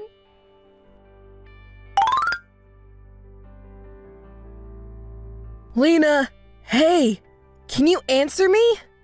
Julian? I was worried. Where are you and what are you doing? I was so worried. Sorry. Don't cry. I apologize. Why did you suddenly disappear like that?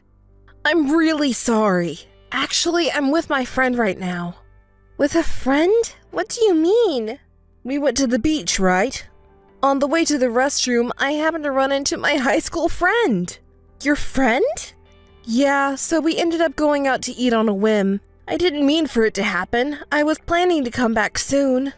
You didn't mean for it to happen? I was left stranded at the beach without any notice. This is no joke. I was really worried. I understand. Don't be so angry. I know I did something wrong. I'm really sorry. Come back to the hotel right now. No, I can't. What? Why not? I'm sorry. My friend got drunk and fell asleep. I can't just leave him like that, can I? Look, we haven't met in a long time, and we ran into each other in a foreign country. It was so exciting that we got carried away. I see. Where are you right now? I'll come and help. No, it's okay. What's wrong? I really want to meet your friend. Wait a minute. Hey, Julian, what's the matter? Well, actually, I called an ambulance earlier, but it turned out to be nothing serious. So he's just resting for a while. He's in no condition to be introduced to anyone right now, but don't worry about it. Then why? Huh? Why couldn't you answer your phone? Well, that's because I had my phone in my backpack. But you called an ambulance, didn't you? Yeah, but why? What do you mean, why? If you called an ambulance, that means you had your phone with you, not in your backpack. Well, I was in a rush and I was taking care of things. Even so, that's just too much. We're in a foreign country. It's not safe here, and I was really worried. I'm really sorry about that. I was really worried that you got into an accident or got kidnapped or something. That's why I'm apologizing and explaining the situation, but why can't you understand? What do you mean? You don't have to get mad. Come on, you're being persistent, aren't you? I already apologized, so please forgive me already. Can't you just cheer up a little bit? Oh, that's right. I'll make it up to you tomorrow. How about that? What? Tomorrow? You're kidding, right? What do you mean, kidding? There's supposed to be a fireworks display on the beach tonight. I was looking forward to it. I wanted to see the night view of the beach with you alone tonight. Isn't that why we chose this place for our honeymoon? Isn't it? Yes, that's true, but today is impossible. I can't leave my sick friend alone. We're in a foreign country. Let's enjoy ourselves. I don't want to trouble you because my friend. I plan to enjoy tomorrow with you. Wait for me at the hotel. Hotel? You're not sorry at all, are you? I've been looking for you on the beach this whole time. What? You're still on the beach? It's dangerous at night. You should go back to the hotel right away. What are you doing? What are you doing? That's what I should be asking. You left me alone in such a dangerous place. So, I'm sorry. I thought you had already returned to the hotel a long time ago. What have you been doing? I've been looking for you. I asked the locals to help and asked the hotel to check if you had returned to the room. Seriously, you shouldn't have gone through so much trouble. I was really worried. If we couldn't find you by night, I was going to contact the embassy. Do you understand? Wait a minute. The embassy is a bad idea, you know? I'm a diplomat. You know what I mean, right? It's not good to contact the embassy. Don't ever contact them, okay? Then come back right now. If you apologize with me to the people who helped us search and the hotel staff who gave us advice, I'll forgive you. It's impossible to come back right now, isn't it? Why not? Because my friend is not feeling well yet. Can't leave him alone, can I? Alone? I'm here all alone, suddenly lost on a beach in a foreign country where I came for the first time. And what? You put your friend first? Can't you imagine how anxious I was? You go out and eat with a friend you happen to run into without even telling me? Isn't that too insensitive? Stop making fun of me. Yeah, you're right. I'm sorry. I'll be there soon. Please go back to the hotel. It's a tourist area and it's really dangerous at night. If something happens to you. I just got back to the hotel. Okay, that's good. You shouldn't wait for me. Take a rest. You must be tired from everything that happened. Yes, I think I'll go to bed. You wouldn't want to come back to the room and be yelled at, right? Don't be sarcastic. I feel sorry for what I did. It doesn't mean I've forgiven you. This is a foreign country and we don't know what could happen. Don't go off the grid again, do you understand? And don't forget, you're a diplomat. If you cause any trouble in a foreign country, it could affect your job. Consider your position.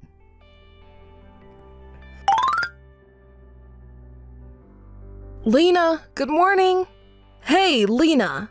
What, are you still sleeping? Come on, Lena, answer me. You're being persistent, aren't you? Oh, what's up, Lena? Are you awake now? Are you a sleepyhead? Where are you now? At the hotel? Is there something you need? You said you'd come back soon yesterday, but you still haven't come back, have you? I imagine you're still with your friend, am I right? What? Are you being sarcastic? Are you angry? What? Do you even know what you're doing?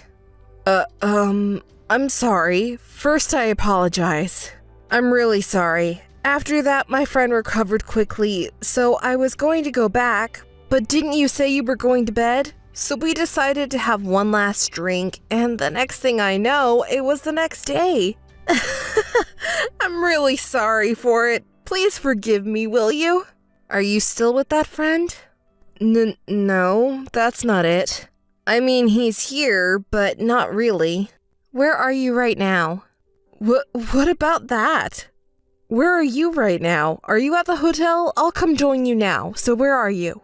Let's go our separate ways today. Huh? What do you mean? Separate ways? What are you thinking? We're on our honeymoon, you know? Look who's talking. Who left the bride behind on their honeymoon? Anyway, let's do our own thing today. Come on, I know you're angry. I'll make it up to you. I'm sorry, but I don't want to be with you right now. Can we talk about our future after we return home? Huh? What are you talking about? Don't be so upset. We have our honeymoon today and tomorrow too, right? Please, cheer up. I don't want to be left alone because of your friends. Besides, it doesn't feel sincere when you don't come back even in the morning. But I apologized, didn't I? I'm okay today, really. Today? What about today? I thought couples are supposed to be together on their honeymoon. Are you still with your friend? If you're okay today, does this mean your friend is freeing you? Don't be sarcastic. What are you planning to do on your own? Where are you going? It's none of your business, right? I'm going for breakfast now. Wait, I have a reservation. I wanted to go with you. So tell me, what are we doing today and where are we going? What did you make a reservation for? It's a surprise for you. Let's just go and enjoy it together. I'm sorry about yesterday. Did you make the reservation for me? Yes, of course. Really? Why don't you go with your friend who's resting next to you? I think she would be happy. Don't say that. Please give me another chance. I don't want to ruin our honeymoon because of this. You're the one who ruined it by disappearing and having fun with your friend. Okay, I understand. Let's just meet up and let me apologize. That's all I'm asking for. I don't like fighting over something so trivial. Something trivial? My husband disappeared during our honeymoon, leaving me stranded on a dangerous beach at sunset while prioritizing his friend over me. Is that trivial to you? No, that's not what I meant. I'm sorry, I misspoke. You're right, it was terrible. But Lena, you're kind and forgiving, right? You can forgive me, can't you? It's always about what you want. By the way, about your friend. What is it? I don't want to badmouth your friend, but she's quite insensitive, isn't she? She does know that we're on our honeymoon, right? No. She didn't know I was on my honeymoon. She was traveling alone and seemed lonely, so I just kept her company. Why didn't you tell her you were on your honeymoon? If you did, she wouldn't have kept you all night, don't you think? Normally this doesn't happen. It's not like you met her around the neighborhood, right? You met her by chance in a far-off foreign land, didn't you? Yeah, it was just a coincidence. Didn't you ever ask what she was doing here or anything? Well, yeah. We hadn't seen each other in a long time, you know. We had a lot to catch up on. And you spent the whole night catching up, huh? What? You're saying something different now? Yeah, that's right. You didn't talk about marriage or honeymoon at all after talking for so long? Isn't that unnatural? Don't people usually ask about recent events and things like that? If you really hadn't seen each other in a long time... It's true. We didn't talk about marriage. I guess I forgot. So, talking about our marriage is something so unimportant that you forgot to mention it to your friend? It's not like that at all. Really, everything was just a coincidence. Hey, please, can you cheer up? Let's start over our honeymoon from now on. Come on, let's have fun. I'm sorry, but if this is how our honeymoon is going to be, I don't think we can live together. Don't say that. Really, I'm sorry. As for what's going to happen from now on, specifically, I'm talking about divorce. Let's talk about it after we return home. No, divorce is out of the question. We both want to enjoy our trip, don't we? Wait, no, divorce is a bad position to be in. Please reconsider. The bag you wanted the other day, I can get it for you. So please give me one more chance. Hey, Lena, please. Lena, good morning. Hey, don't ignore me. Oh, what's wrong? Good morning. Where are you now? I waited for you at the airport all night, but you weren't there, so I came back alone. What do you mean? I'm at the hotel. What? Are you still there? You checked out of the hotel yesterday, right? I changed the hotel and the flight back. I plan to stay here and have fun for a while. What? What are you talking about? Why are things so scattered like this? Don't you understand? That's why I'm asking you. Because I don't want to be with you. Are you still mad? Your mistake was not just leaving me stranded on the beach. Besides, there are things I can't forgive no matter how much you apologize. I definitely think I was entirely in the wrong this time. Putting anyone else before my wife on our honeymoon is just terrible. I truly apologize from the bottom of my heart. I'm sorry. I admit I was at fault, okay? But just because of that, you shouldn't ignore your husband. How many times do you think I tried to contact you yesterday? Even if you couldn't talk for long, you could have at least called back, right? If I hear your voice, it will ruin the whole trip. What are you talking about? I enjoyed the trip yesterday without stress because you weren't here. If I hear your voice, it will make me feel sick. What are you talking about? I was worried about you being left alone in a foreign country. Worried? Don't make me laugh. You didn't even bother to look for me, and you went back home alone because it was time for your flight. Were you with your friend? Don't say weird things. I wouldn't do something like that. Yeah, that's right. Actually, I made a friend here too. Today was so much fun. My new friend showed me around some hidden spots that we would never have found on our own. And when I got separated from you on the beach, he was so sympathetic and helped me out. I was so scared when I was left alone on the beach, so it was really nice to have some help. What? Don't say it's a man. What? A man? I'm asking if this friend is a man. Yes, a man. He's a really nice guy, and we still keep in touch. What? Do you even realize what you're saying? I think I do. You're on your honeymoon and you're making friends with some random guy? That's just not acceptable. Oh, really? If you hadn't left me alone on the beach, none of this would have happened. That's beside the point. I never thought you were that loose. Oh, really? I thought you were a modest woman with solid principles and suitable for me, a diplomat to marry. I was deceived, you damn bitch! I shouldn't have married someone like you. I'm disappointed. I can't be with a promiscuous woman like you. We're getting divorced. Huh? You don't want a divorce? You, a promiscuous woman, married an elite diplomat like me. Of course you wouldn't want a divorce, would you? Apologize. Apologize? You should apologize if you don't want to get divorced. Say, I won't cheat again. I will follow my husband for the rest of my life. Please forgive me. I understand. You understand? Then come back right now and apologize. What I understand is about the divorce. Huh? What are you saying? I'm going back to my parents' house to prepare for the divorce. What? You also want a divorce, don't you? So do I. Let's get divorced.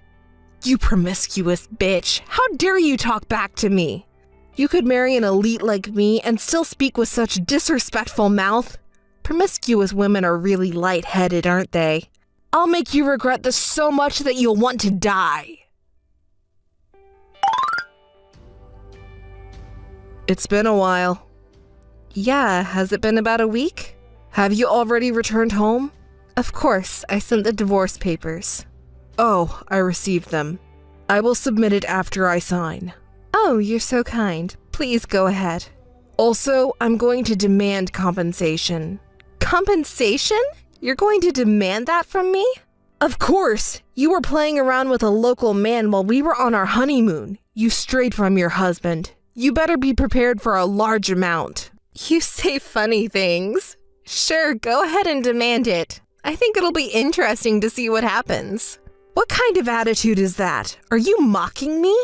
Even your colleagues know that you're a lowlife who brings his mistress on his honeymoon.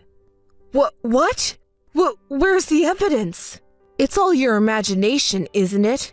If you're going to suspect me without evidence, I'll demand even more compensation. Actually, just after we got separated on the beach, I found you right away. You were with another woman. What the hell are you lying about now? I couldn't believe my eyes either. Just as I thought I found you, she grabbed your arm and begged for a kiss. She smiled at me in a creepy way, as if she knew I was watching, but you didn't seem to notice. I also confirmed the location you two went afterwards. She kept glancing over at me, and she seemed to be having a great time. Well, maybe you just saw it wrong? She was a beautiful redhead and taller than me, right? Your girlfriend? No, it must have been someone else. The way she was clinging to you was sickening. In a foreign land, at a resort, you were kissing each other over and over again as if you were showing off. Were you watching us? Everyone around us was watching when you were deep kissing in the middle of the road. No, that's not me. You have no proof. If you want proof, I have it. I followed you guys. I took all the photos and videos I wanted. I'm looking at them now. It's strange. Both you and your girlfriend are clearly visible. After you kissed, she even winked at me. I know it was perfectly captured. She knew you were on your honeymoon, right? If she knew and still did this, it's pathetic. Are you still seeing her now? Take responsibility and marry her. Here's the proof of your affair with her. You can't deny it. Ugh, shut up! You can't take those kinds of pictures. You're making things up. Besides, kissing and hugging are just like saying hello, right? You just mistook me for greeting the locals. Is going to a hotel together a form of intimacy too? Huh? That was a lovely hotel with an ocean view, wasn't it? Were you watching? I filmed it perfectly. How about I send you and your girlfriend on a pre-wedding trip to commemorate the occasion? Ah! Huh? Your girlfriend even turns around with a posed look. She's desperate, isn't she? She came on your honeymoon trying to steal you away. What an uncultured girl. It suits you, an elite diplomat, doesn't it? Don't say such things. It's all just a misunderstanding. I'll explain to you. Are you still saying that? Unfortunately, the evidence isn't just that. What? Is there more evidence? Guess what? She contacted me directly. She's more audacious than any average kid, isn't she? That's impossible. She wouldn't know your contact information in the first place. I can imagine how she got it. Did you sleep well after the date? She probably searched through your phone. What a low woman. You must be mistaken. It's impossible. I don't know any woman like that. It's all in your head, isn't it? I was just drinking with a friend, a guy I met on our honeymoon. That would be your colleague Sarah, right? What? You even know that? Yeah, that's right. But what about you? Did you not make any male friends during our honeymoon? A man? Oh, you mean my friend who helped me out locally? Do you want to know what he looks like? He's the son of an embassy official, and he and his high school friends helped me look for you. Embassy official's son? Why? What's wrong? I don't understand what you're saying. Where is all this coming from? This is really bad. I got it now. That can't be true. There's no way you can conveniently become friends with an embassy official's son like that. Are you making fun of me? I'm a diplomat too, you know. Oh, I'm not lying. I'm not like you. He is indeed the son of an embassy official. Then why? How could you have met an embassy official's son while you were there? Tell me how you met him. You sound desperate. Well, I don't care anymore. Embassy staff are related to you as a diplomat, right? Are you trying to provoke me? Tell me how you met him. You're really becoming shameless. Well, I wonder if his dad is your acquaintance? Damn bitch! You have a bad personality. Just tell me already. He was playing on the beach with his friends as they had a day off school. Then he noticed a suspicious woman. Suspicious woman? Yes, she was staring at a couple on the beach with a strange atmosphere. He sensed that something was off and kept an eye on her. Later on, the girl and the couple went to buy drinks, and the man went to the suspicious woman and kissed her and left. When the girl came back, the man was gone. He became worried about the girl, so he approached her and asked what happened. Get to the point. Basically, the man in question is me. Yes, and the girl is me. He helped me out because he was worried. He also called his friends, including his classmates, to help. Of course, it was just for fun at first, saying things like, "It's like we're Sherlock Holmes," but they were serious too. He called more people to search because he thought it would be quicker that way. They were enjoying the thrill of gathering evidence of infidelity while taking pictures of you from different angles. So they have pictures of you and her being intimate, even from very up close, including the moment you entered the hotel. You never thought the local children would take photos of you cheating on me. You're lying, right? Stop joking around. The next day, they collected more evidence. They worked so hard. Even though I was being cheated on, I felt great. I was able to think positively.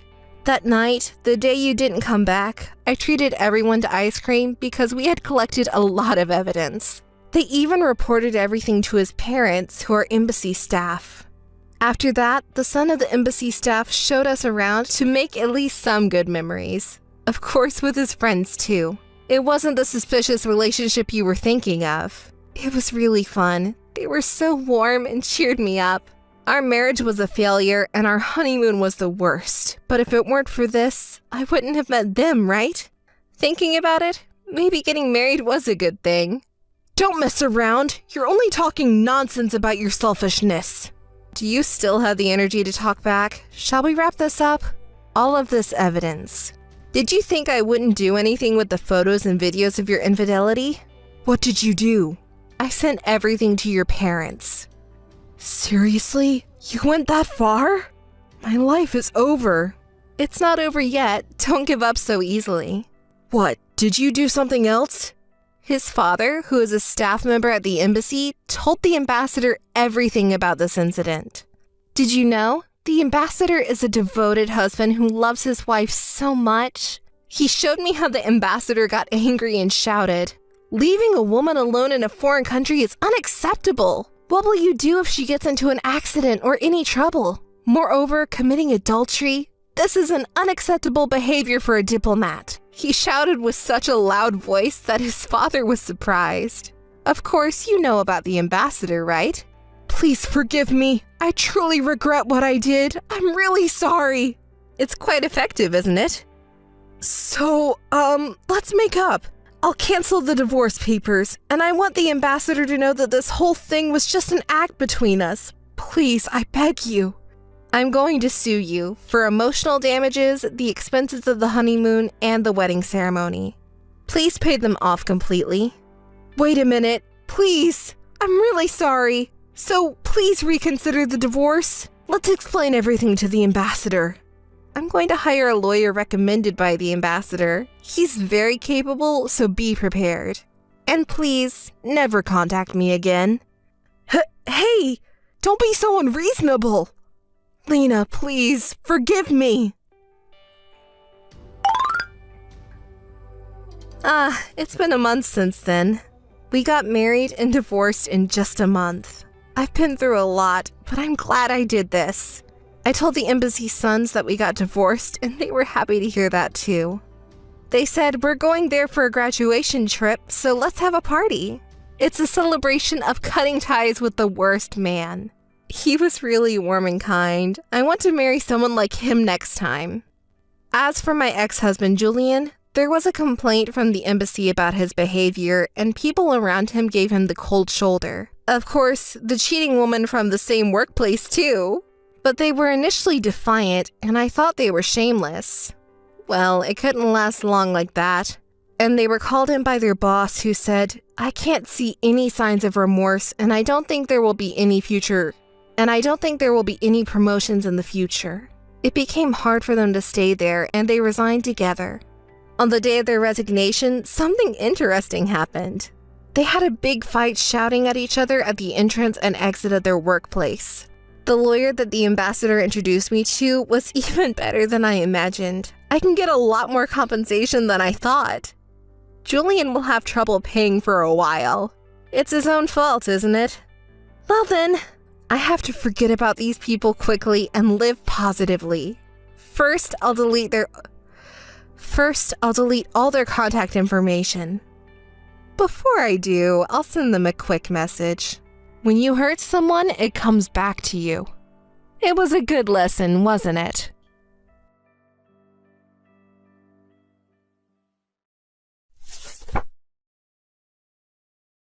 Ray! Ray! Answer right now! Yes, I apologize for keeping you waiting. You're still as slow as ever. What business do you have today? Did you go to greet your fiancé and father? And what of it? Your fiancé, what's his name? You mean Danny? Yes, give me Danny's contact information. Why? Just tell me already. The reason doesn't matter, does it? It does matter. Please tell me your purpose. If you have something to say to him, I'll let him know. Otherwise, there's no need to tell you. He's going to marry you, isn't he? Yes, but what's it to you? The man who becomes your husband will be my brother-in-law. He will become family, you know. Isn't it normal to want to know the person's contact information? That is... If you get it, just tell me already. But Camila, if you have something to discuss with him, please tell me.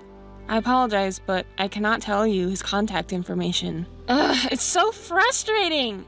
You can't tell me? Is there a reason for that? Are you trying to hide something from me? Explain it so I can understand.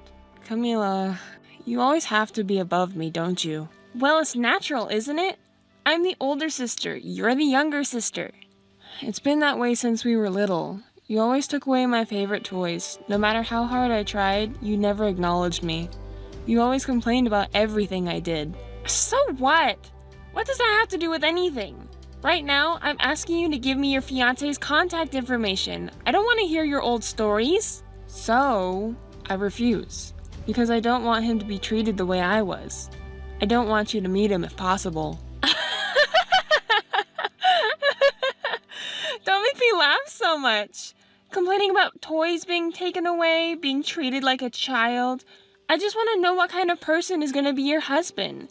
He's probably just a third-class ordinary guy anyway. No, that's not true. Just be quiet.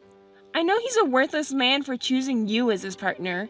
As your older sister, I just wanted to see what kind of person I'll be dealing with as my brother-in-law. It's not like I'm trying to harass you or anything. Why do you go so far as to be hostile towards me? I'm not being hostile, really. But speaking of your fiancé, what kind of person is he? What do you mean? You can't say. Is he so embarrassing that you want to hide him that bad? You don't think I know? You took advantage of my absence to come and say hello, didn't you? You checked my schedule with my subordinates at work and went to see our parents when I wasn't around, right? Well, yes. I apologize. I did set a date to go greet them when you weren't around. Finally, you admitted it, huh?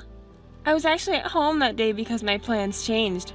Of course, I was hiding and watching his behavior. As expected, he doesn't seem to be much of a man, right? Yes, you're right. Ray, when you get married, go somewhere far away. I won't go. It's already been decided that he will work at Father's company. We'll be seeing you even after we get married. I thought you'd finally get married and leave the house. I'm gonna kick you out. So I'm still in the way, huh? Just kidding. Really? By the way, when is the wedding? It's in 10 days. Camila. What is it? Don't do anything weird, okay? Weird? Like what? No, nothing. Will you come to the wedding? Of course. I'm looking forward to it. I'm glad to hear that. Camila! Are you still drunk, Camila? What's your problem? What was that earlier? What? You interrupted the wedding. Coming in with a white wedding dress while we were exchanging vows? It's such an inappropriate and outrageous behavior for you.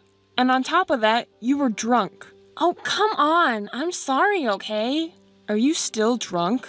It's supposed to be a happy day. Well, wasn't it entertaining? You meant it as entertainment? You caused a commotion and harassed the guests.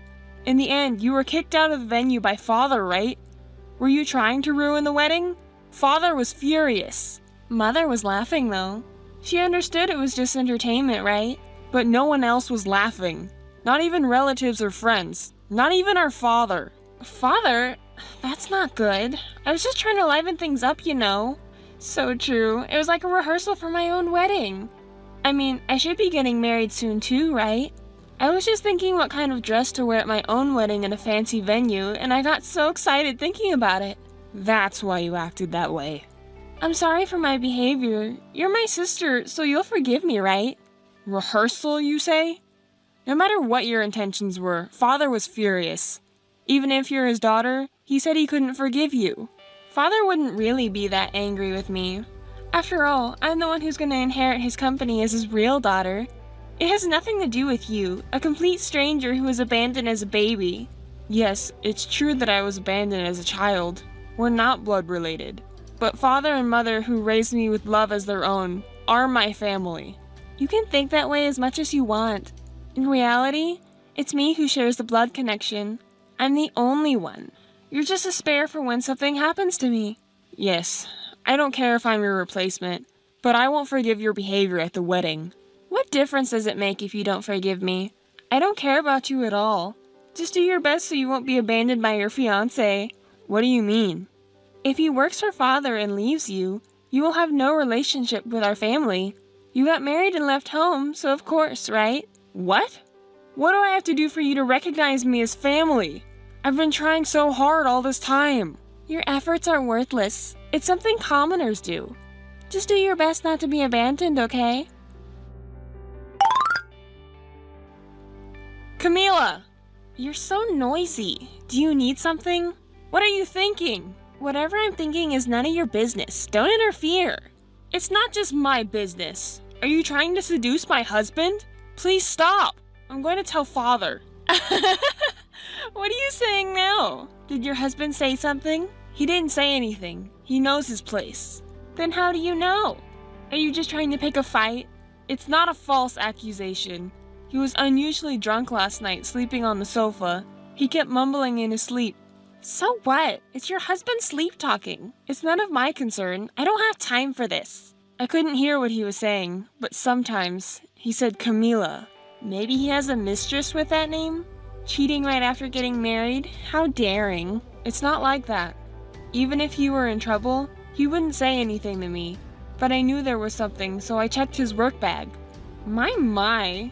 I can't believe you would go through someone's bag, even if it was your husband. How vulgar. I don't want to think of you as my sister. So did you find anything? In his bag, there were harassing flyers and a large amount of documents relating to handling complaints. You did all this, didn't you? Do you have any evidence for that? Yes, I do. I didn't want to, but I used Father's authority and confronted the people at his company.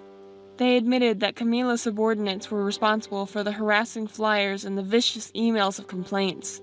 They even confessed to using it as leverage to threaten him. Threaten? They told him to choose Camila and abandon me if he didn't want to suffer any more harm. When I heard that, I couldn't believe my ears. Is that really true? It's the truth. What's wrong with that? What's wrong with that? We may not be blood related, but we're family. Why would you do such terrible things? Because you looked so happy. I can't stand to see that expression on your face. It makes me sick. How dare you, a dirty orphan, be married and happy before me? I will never forgive you. You're a complete mistake. A mistake? Yes, a mistake. You, a filthy abandoned child of unknown origin, are not family to us. So, you tried to steal him away from me? Yes. I wanted to ruin your happiness. You, a despicable orphan, should be groveling in the dirt and bowing down to us. Just to make me suffer?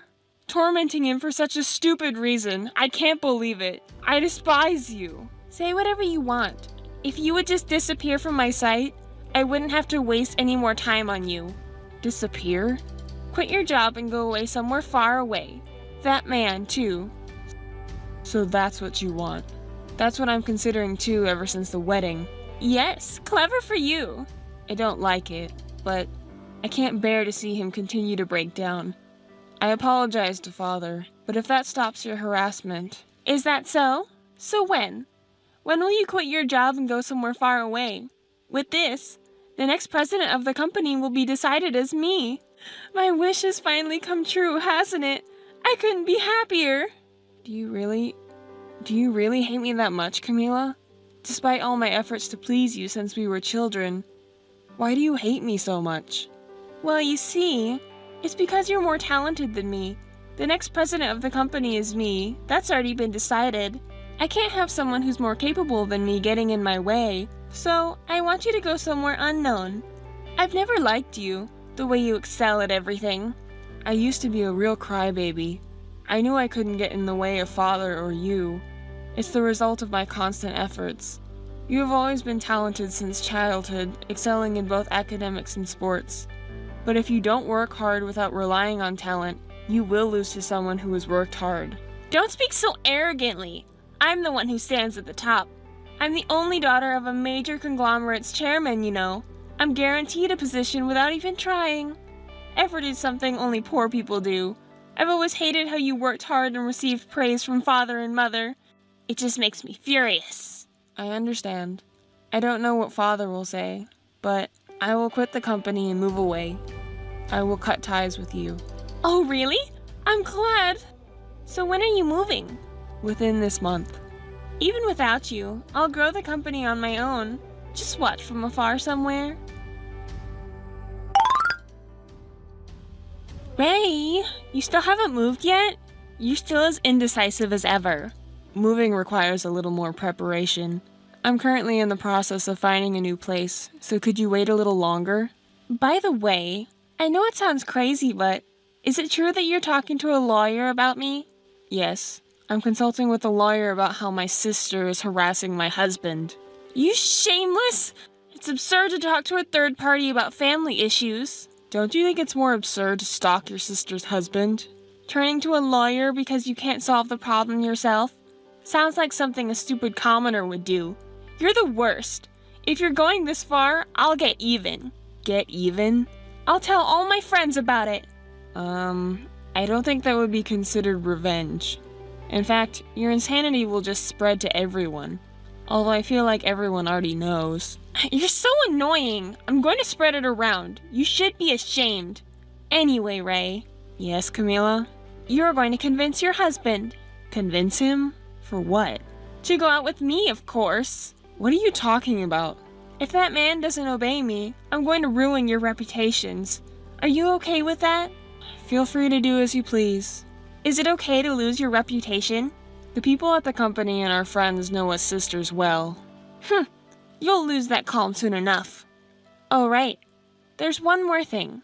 What now? I might be getting engaged. It looks like a marriage proposal will be decided soon with the second son of a big company. How about that? Are you surprised? Yes, I am. Camila, while you're about to get engaged, you were trying to get your hands on my husband? I don't understand what you're thinking.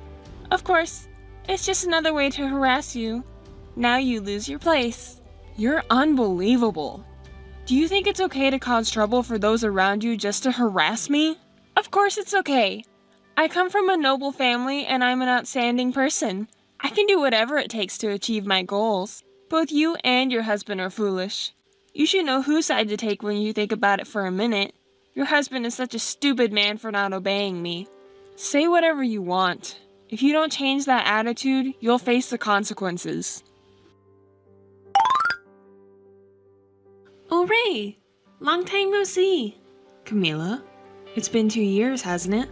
Are you doing well? I'm doing well, but do you have any business with me? It's not that big of a deal, but I heard rumors about you, you know?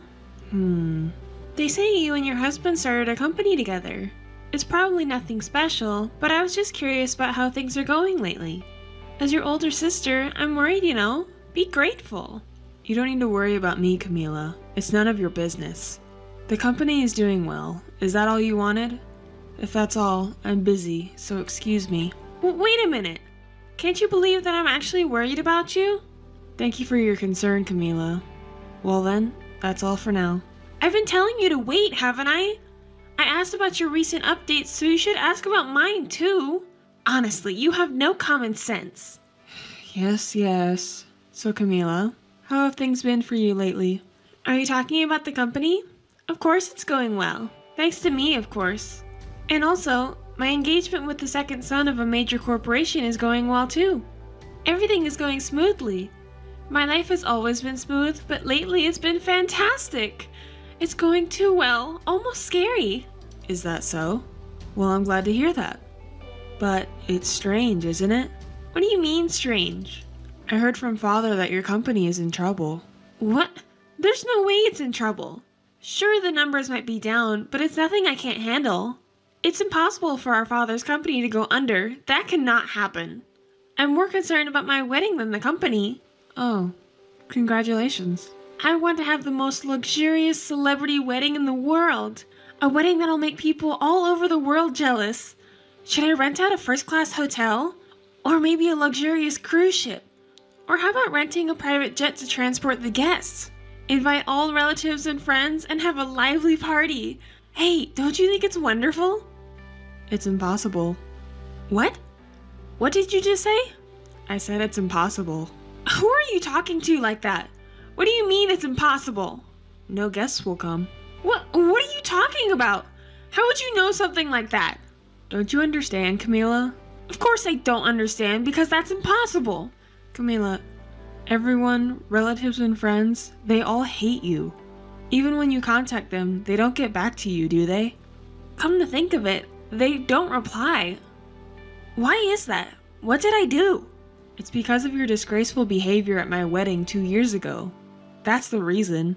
But I was trying to liven up the wedding. You were making a fool of yourself.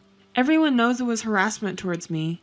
That's why no one will attend your wedding. In fact, even if you contact them, they will ignore you. That's a lie! For such a petty reason? But there's no reply to your messages, right? Yeah, there's no reply. I thought it was strange. This is what you deserve, Camila. Just because of that, you think that I would give up? That's right. If you miss the wedding, you'll be fined. Then everyone will have to attend. This is ridiculous. That's exactly what they'll ignore, right? No, I'll use whatever means necessary, even my father's prestige or anything else. I will make this wedding a success, no matter what.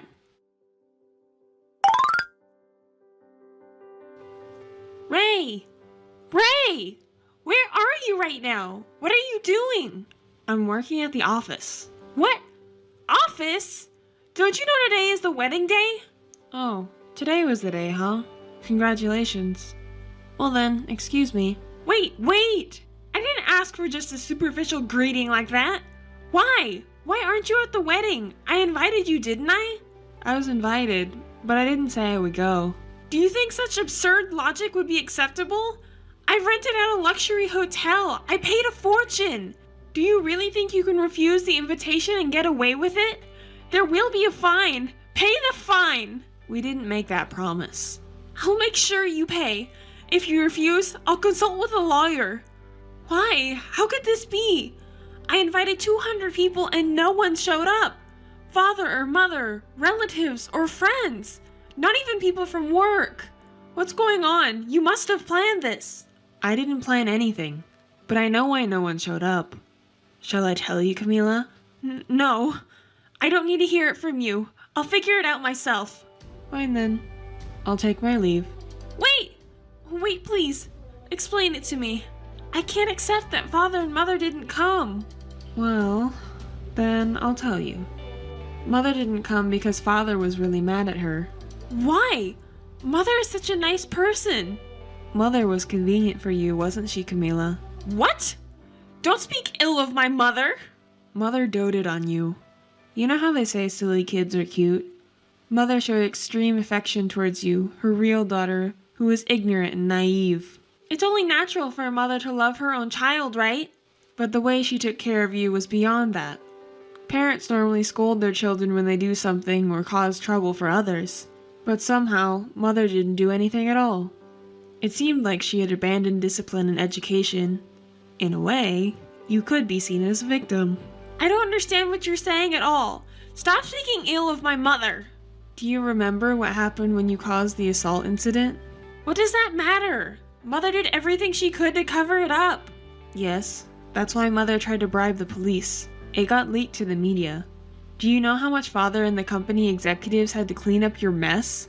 I don't know. You probably didn't, did you? You and Mother just locked yourselves in the room and cried. There was nothing else we could do. I was scared, you know. Scared? It was you who got drunk and caused the incident, injuring the driver, right? So what's your point? We managed to cover it up back then, and we'll surely manage to cover it up this time too. Are you expecting someone else to clean up your mess again? Even during the incident, the media swarmed the houses of company executives and relatives, causing them significant damage and trouble. But it was Father and I who went around apologizing to everyone, bowing our heads. Well, of course. You're family, right? Oh? I thought I'm not family. Father is my family. And bringing up past incidents like this, is it a boast to you? It's not a boast. That's why they won't attend your wedding. No way. Father's relatives and company executives won't attend because of the past incidents, right? Then what about my subordinates? You always looked down on them and treated them like fools. As a boss, you were the worst, Camila. You forced your subordinates to clean up after your mistakes as a matter of course. But that's their job. No, it's not.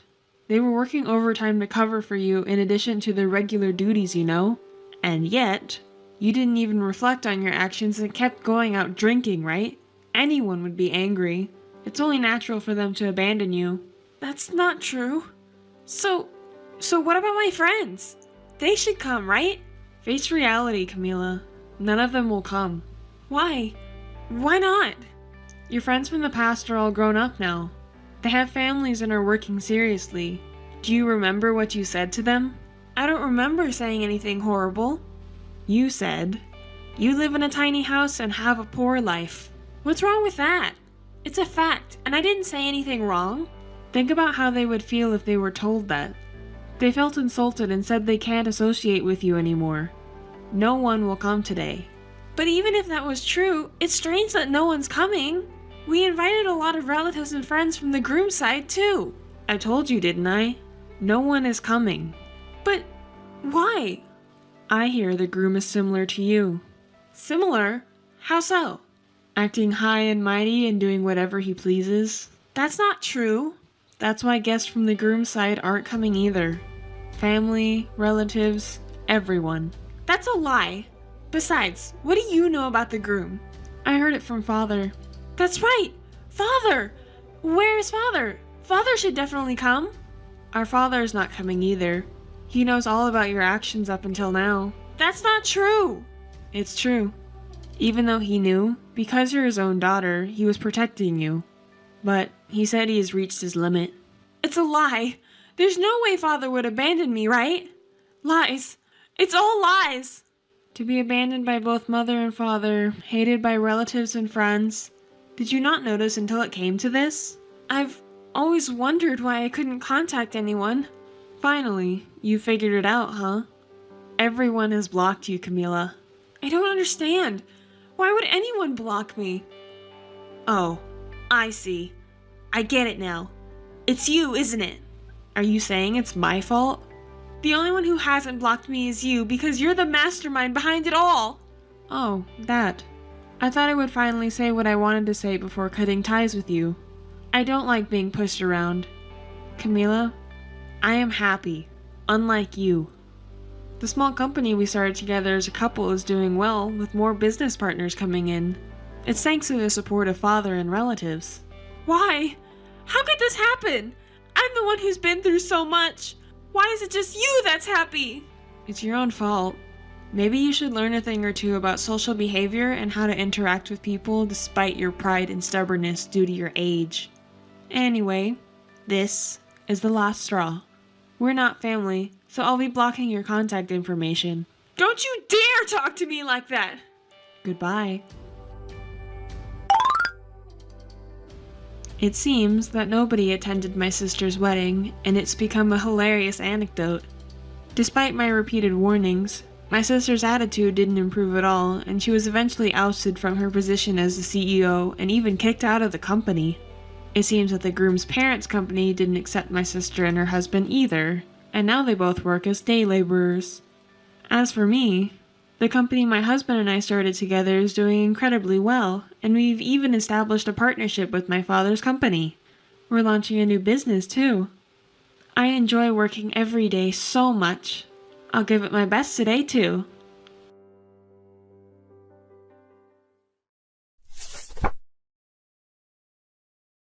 Hey, Maureen. Answer me, Maureen. Yes, Bill, what's up? You're so slow to reply. Where are you right now, and what are you doing? I'm at a cafe with a friend. What? You've got to be kidding me. At a cafe? What are you doing there? Well, taking a break. It's a new cafe in the neighborhood. My friend invited me. Don't mess with me. Come back right now. Why? You're wasting the money I earn. I'm not wasting. I'm sure I'm spending within the living expenses you gave me. Just because there's some money left over doesn't mean you can use it however you want. Are you kidding me? Can't I enjoy going to a cafe and having tea once in a while? Building relationships with other moms is important, you know. I thought it was a necessary expense. Don't mess with me. That's not a good excuse. I'm out there working my ass off to earn that money, and you're spending it at a cafe? I don't just stay home doing nothing. I'm taking care of household chores and raising the kids too. Don't complain. You don't make any money. You just drink instant coffee at home. What's wrong with having some cheesecake at a cafe? I'm the one earning money for your living expenses. Just do as I say. It's always like this. Always. So what do you want? I decided to live with my parents. What? Why? Why would you do something like that? Shut up. It's decided already. Where did that come from? You didn't tell me anything about such an important decision. Well, I never asked for your advice in the first place. Why would I, who earns the money, ask you, the one I support? Just shut up and do as I say. It would have been nice if we could have discussed such an important matter. It affects my life too, you know. Living with your parents. Does that mean I'll have to take care of the child and your parents too? Well, that might be the case. Anyway, it's decided. Why didn't you tell me before you made a decision? Don't always make decisions on your own. Hey, Bill! Hey, answer me! It's always like this. What a difficult person. Hey, Bill, do you have a moment? What's up? I'm busy, so make it quick. It's about your mother. Taking care of her is really tough. I need you to help out a little too. Honestly, I've reached my limit. We're living together, so you should take care of her. It's impossible for me. Parenting, housework, caregiving, do you even understand the situation? I understand. No, you don't. You leave all the child rearing and caregiving to me without lifting a finger to help, right? Stop complaining. What's your problem? Your mother has a bad back and weakened muscles. So that's why you should take care of her, right? Don't say it so casually. She needs assistance just to go from the bed to the toilet or the living room. It's every day, and now my back hurts too. Your father helps when he's around, but he's also old now and he's still working. So I have to accompany her during the day. I've reached my limit, physically and mentally. Please help me out a little too. Did we talk about getting a caregiver? Wasn't that the plan? I don't want to make your mother be taken care of by a stranger. We've had caregivers come before, but if your mother says she doesn't want them, we can't force her.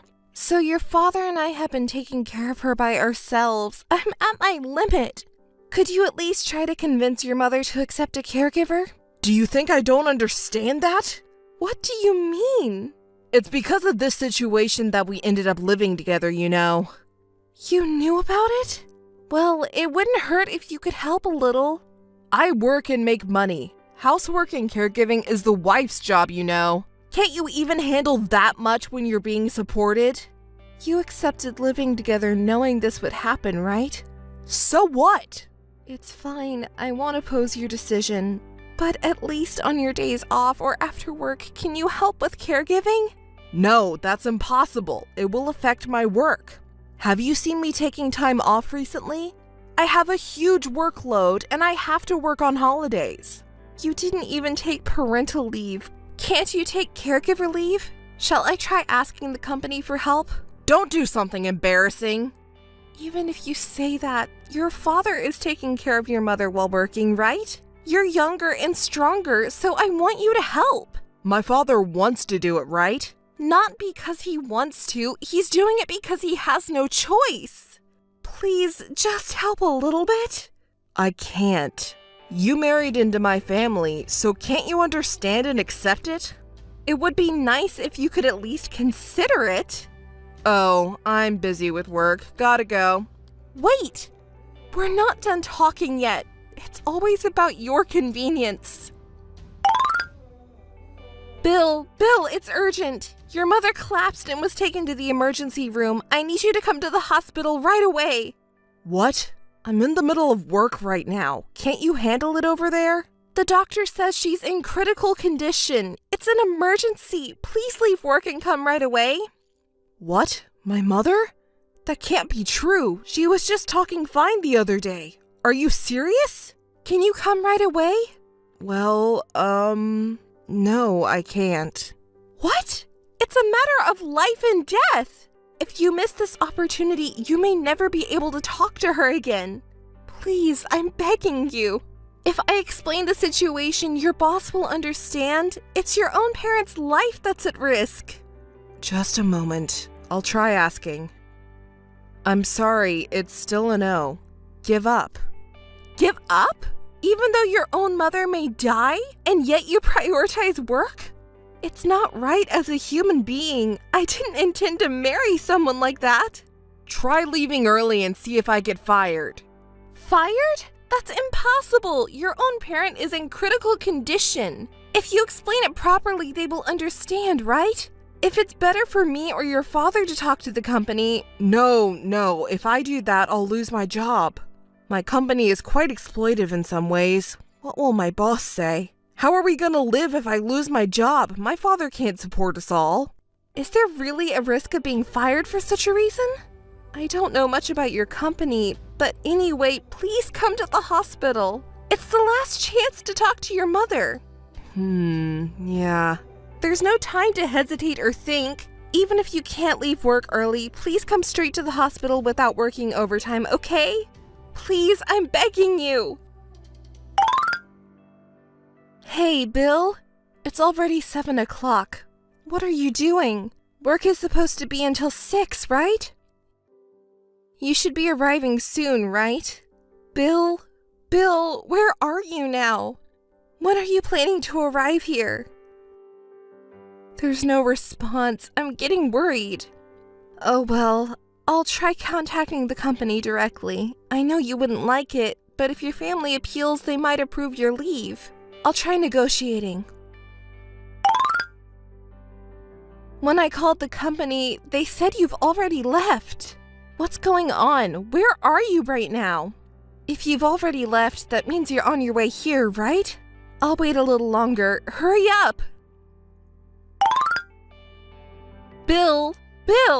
What are you doing and where are you? I've been trying to contact you so many times, but I can't reach you. What's happening? Your mother, she passed away. She wanted to see you.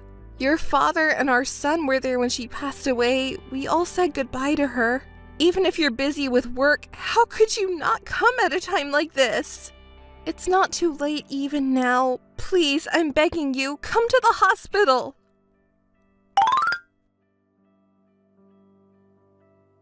Bill, please contact me. Where are you and what are you doing?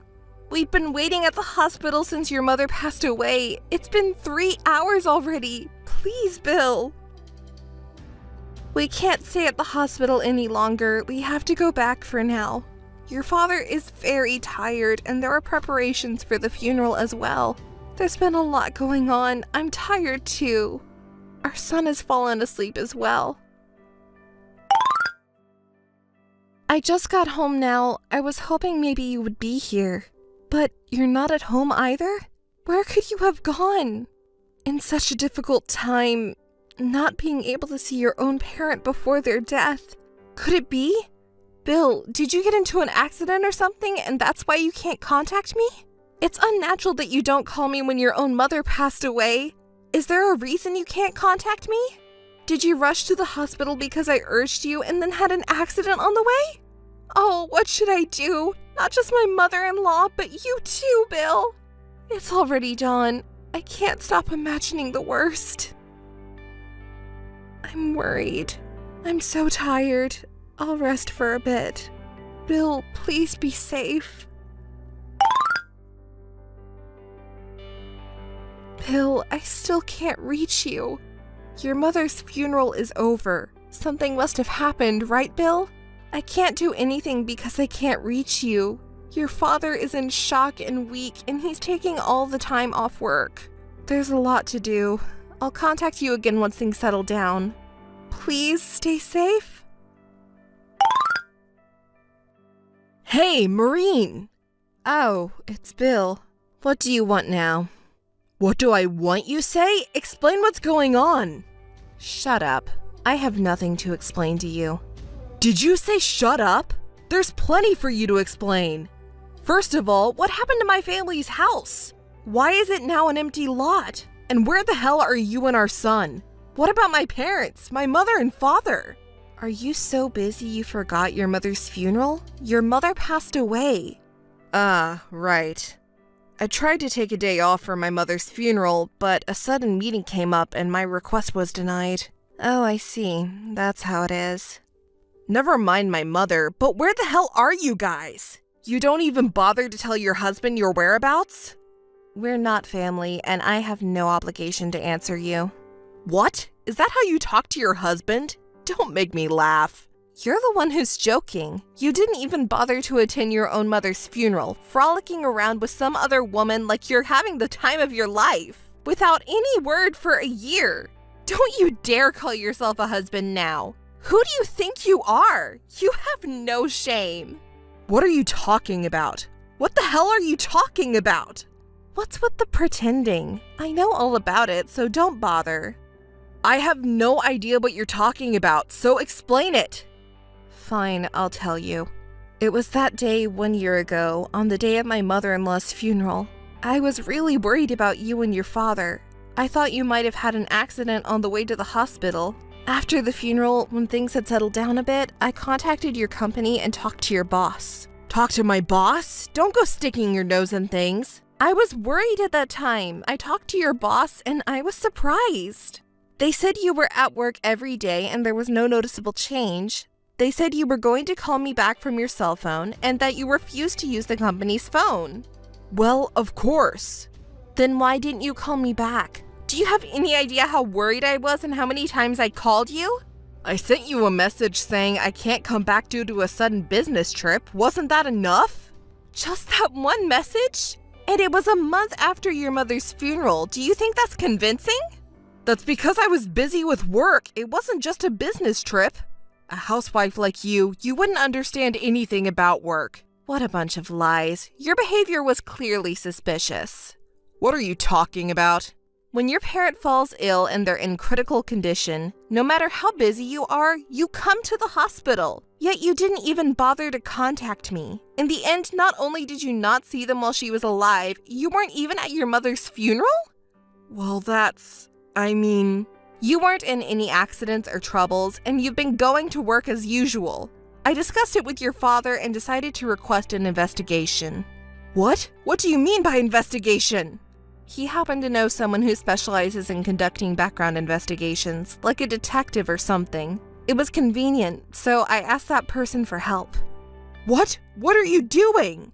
I'll sue you! Detectives are the kind of people who expose people's secrets, so vulgar and low class. It's disgraceful of you to rely on such people. It's in bad taste coming up with such an idea in the first place. Oh, but it was your father who suggested this vulgar and low-class idea, remember? What? I told you we hired a detective your father knew, and he agreed to help us for only necessary expenses. So despite your attempts to hide it, we know all about your movements. What? Don't act so high and mighty. So you were hanging out at your mistress's vacation home, huh? What nonsense. They just make up stories and rip people off with their fake detective work. Her name is Sophia, right? Well, Sophia is a common name, so it could be anyone. I don't know any woman like that. So you were having a good time with Sophia on the night your mother passed away and on the day of the funeral, huh? No. I heard you tried to come home on the day of the funeral, but couldn't resist the temptation of your mistress and ended up not coming back. That's all a lie. Sophia's testimony. She proudly told me all about it. She said she was meeting you at the vacation home even though she has a husband and kids of her own. Apparently, her husband is very wealthy. I don't know how attractive she is, but she must have spoiled you, skipping your own mother's funeral for that. And you lied to your company, too. I don't know. What are you talking about? Saying that you were having a fight with me and you were keeping your distance. Ignoring my calls on purpose. Your boss probably never thought you were actually commuting from your mistress's place, so he was fooled too, huh? Dishonest people sure are good at lying. Why are you messing around? Are you underestimating me? Hiring a detective to invade your husband's privacy. How petty can you be? I'm appalled. You're the one who created the situation, aren't you? If you had at least said goodbye to your mother, I wouldn't have gone this far, and neither would your father. If it was just a simple affair, your father wouldn't have gone to such extremes. I'm sure I may not have forgiven you. You've gone too far. I was on a business trip. I had been working overtime. I commuted from a hotel. Stop it. That's enough. No, wait. What about my home? What happened to my house? Your home? There's no such thing. I went back to my parents' house just now. It was a vacant lot. What on earth happened? We sold it, so it doesn't exist anymore. What? Are you surprised? The home you're talking about in my father-in-law's name, right? We cleared out the old home and your father sold the land. The old house was old and didn't hold that much value, but the prime location and huge area of land was appraised as being very valuable by a real estate agent. Why did you sell it? What does this mean? To settle everything. Settlement? What the hell is that? Explain it to me. It's the settlement for what you did. After your father heard the report about you from the detective, he first apologized to me over and over again. I told him it wasn't his fault, but he kept apologizing. And then he sold his own house and gave me most of the money. What? It's in gratitude for taking care of his wife and as compensation for what his son did. That's what he told me when he said he would pay a large sum of money. That father, he's doing whatever he wants. It's normal for a wife to take care of her parents. I don't want to say too much because it sounds like I'm bad-mouthing my mother-in-law, but taking care of her was really tough. If she had accepted help from others a little more, the burden wouldn't have been so heavy. Before she passed away, she also had dementia. She would go to the bathroom almost every hour at night. Your father helped too, but he also had work, so I didn't want to burden him too much, you know? So I really had no time to sleep. I told you, but you didn't do anything. You said you were working even on holidays, but from that time on, were you staying at your lover's vacation home all the time?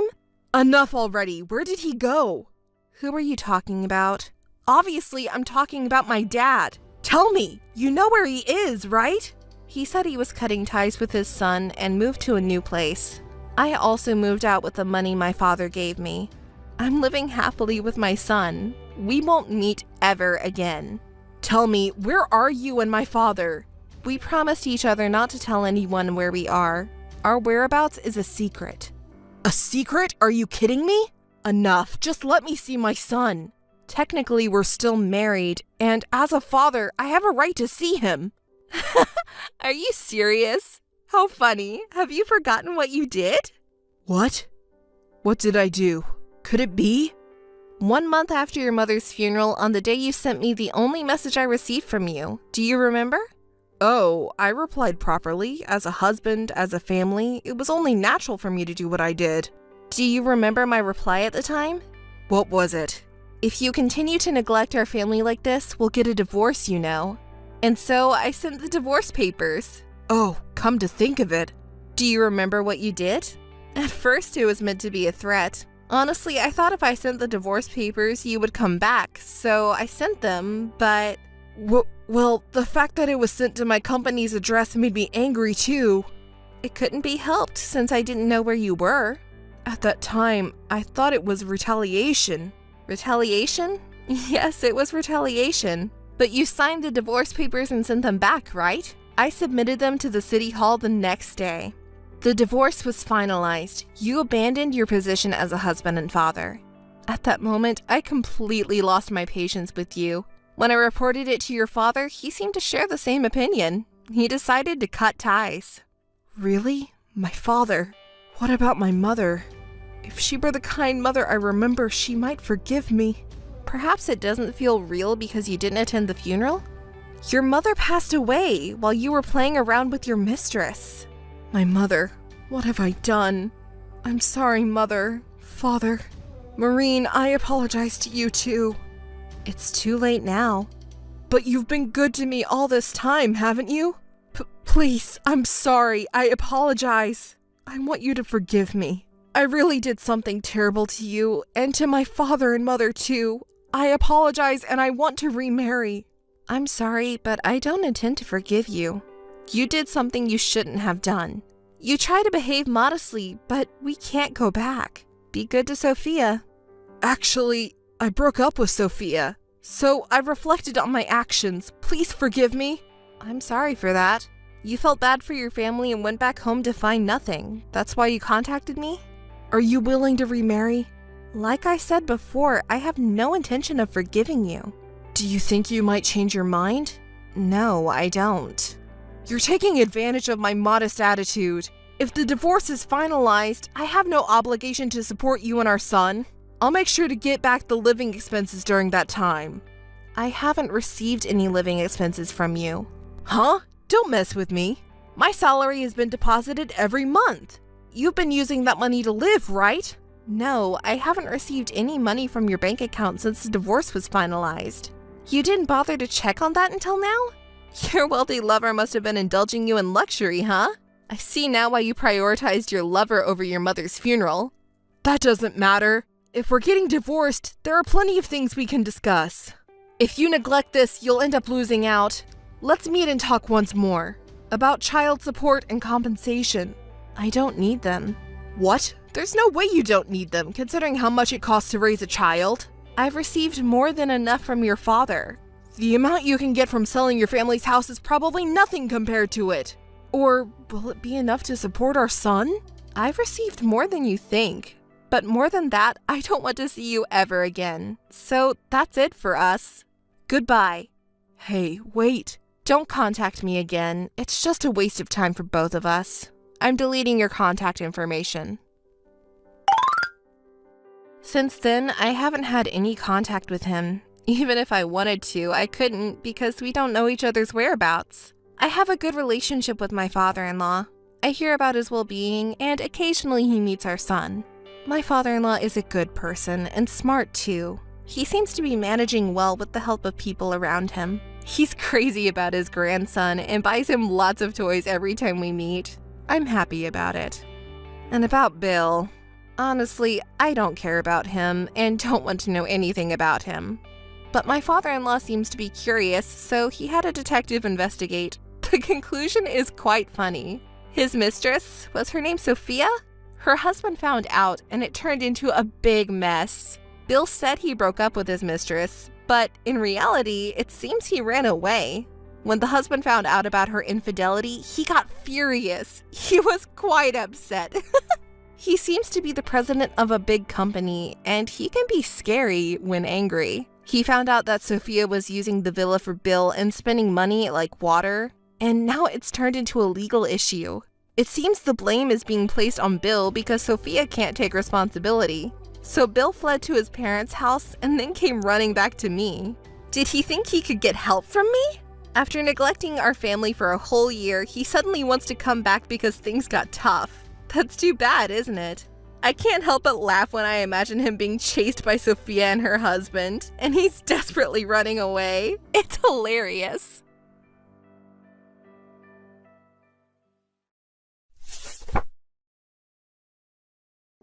Hey, Marie. Hey, Liz, what's wrong? The leader got mad at me and it took so long. Well, I did make a mistake. Even though I apologized, he kept saying, "You have to fix this and that," on and on. That man is a long story. Well, it's late, so you should have a glass of wine and go to bed. Okay, I will. But actually, I have something important to tell you. It's very hard to say, but you're my colleague and dear friend, so I thought I had to tell you this as soon as possible. What are you talking about? You're being so formal. It's scaring me. It's about your husband. What happened to my husband? I think you should break up with him as soon as possible. Otherwise, you're going to be unhappy. Huh? What are you talking about, Liz? Why would you say that in the first place? I'm really sorry for saying this, but you're worried about something, aren't you? If you have anything on your mind, I'm here for you. Wait a minute. What are you talking about? Doesn't he come home late or in the next morning a lot lately? Well, sure. Lately he's been coming home late at night, sometimes in the morning. Right? Isn't he cheating on you? Wait a minute.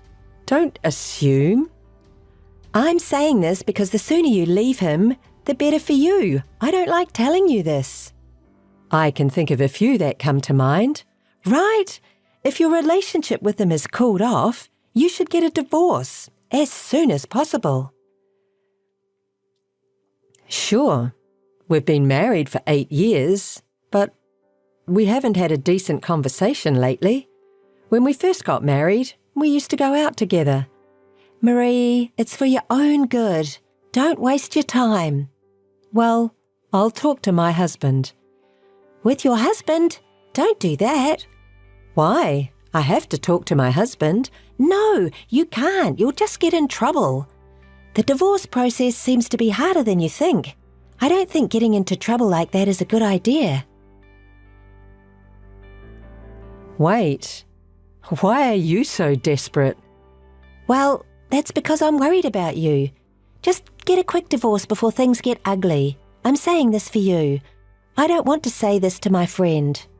Liz, thank you. Come to think of it, he is all about himself. He doesn't help with anything around the house, but he complains about the way I cook and clean the house. Look, I knew it. You should just break up with a guy like that right away. You're still young, so you can start over. Well, maybe you are right. I'll think about it for a bit. Hey, how have you been? You seem to be working overtime a lot lately, but are you busy? Yeah, it's tough when a young employee leaves suddenly, working overtime every day. More importantly, how are things with your husband? Have you discussed it with him? That's what you're worried about? Of course, my friend is in trouble and I'm willing to help you as much as you need. You are right. Maybe he's having an affair. He's been coming home in the mornings from time to time for a while now, but it's getting more and more frequent, and when he does finally come home, he won't even talk to me. So, what do? Are you going to get divorced? I can't decide so quickly. I'm really busy. What? Why? I told you it would be better for you if you divorced your cheating husband as soon as possible. Hey, why are you mad at me? From this point on, it's a couple's problem, right? If I'm getting a divorce, I have a lot to think about. Whatever, just get a divorce. How long are you going to be with a guy who's cheating on you with another woman? I'm just suspecting the infidelity and I don't have any evidence yet. There's evidence. Huh? I'm the one having the affair with your husband. Come on. What are you talking about? Stop joking at a time like this. I'm tired. It's true. He came home in the morning again yesterday, didn't he? He was with me. I see. So that's what this is all about? You weren't worried. You were having fun. I've been wondering why you're so desperate, but it makes sense now. Ha! Don't pretend to be cool about it. That's a shame. You didn't care about your husband at all because of your work.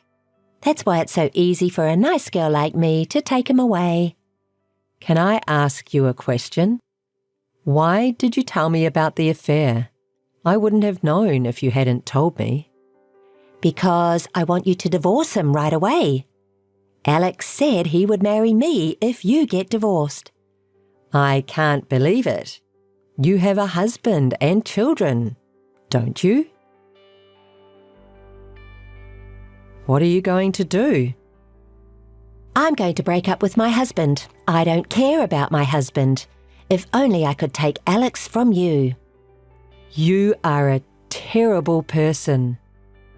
Well, if that's the case, now that I have proof, I'm going to get a divorce. You said it. Make it quick.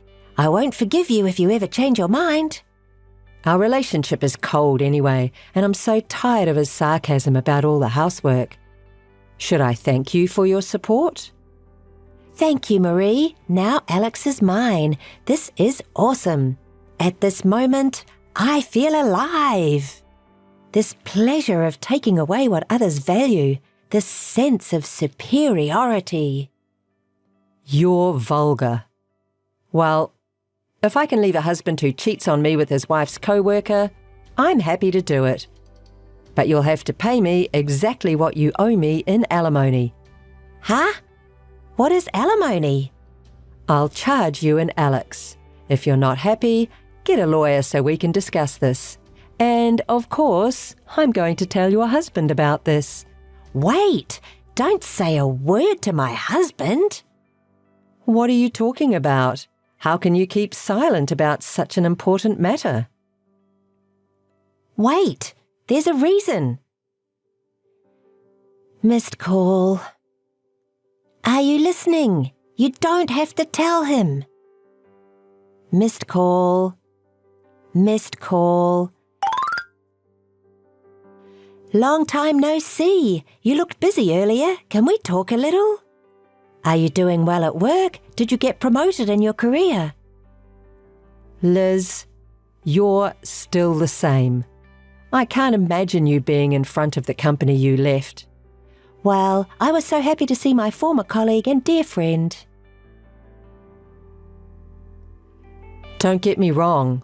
You're no longer a former colleague or friend. You're just my ex-husband's cheating partner. You married Alex and left the company right away, and it doesn't matter anymore, right? Don't be so cold. Actually, I have a lot to tell you. Alex and I are no longer together. Oh? Already? It's only been a few years since then, hasn't it? After all, predatory marriages don't work. Listen, Marie, it was really hard after that. You revealed my affair and my husband got so furious that I was kicked out of the house. I quit my job because people at work found out I was cheating on my husband and they all looked at me in a strange way. Of course, if you steal your co-worker's husband, there's bound to be a rumour at work. It's a natural outcome. Besides, when I told my husband that I couldn't pay alimony, he told me to leave all my belongings behind. He took custody from me and I can't see my kids. No wonder your husband got so angry. Think of what you did. I quit my job and my income was gone, but Alex didn't have as much money as I thought, and we were fighting every day. Still, I thought Alex would make a little more money, but he disappointed me. I couldn't stand being with a guy who doesn't have money, so I broke up. You really only think about yourself. So did Alex. So you two were a good couple. Oh, Marie, you're so sarcastic. Because of that whole thing, I'm now abandoned by my parents and out of touch. It's hard, because I can't rely on anyone. Liz, how dare you complain to me like that? Did you expect me to feel sorry for you?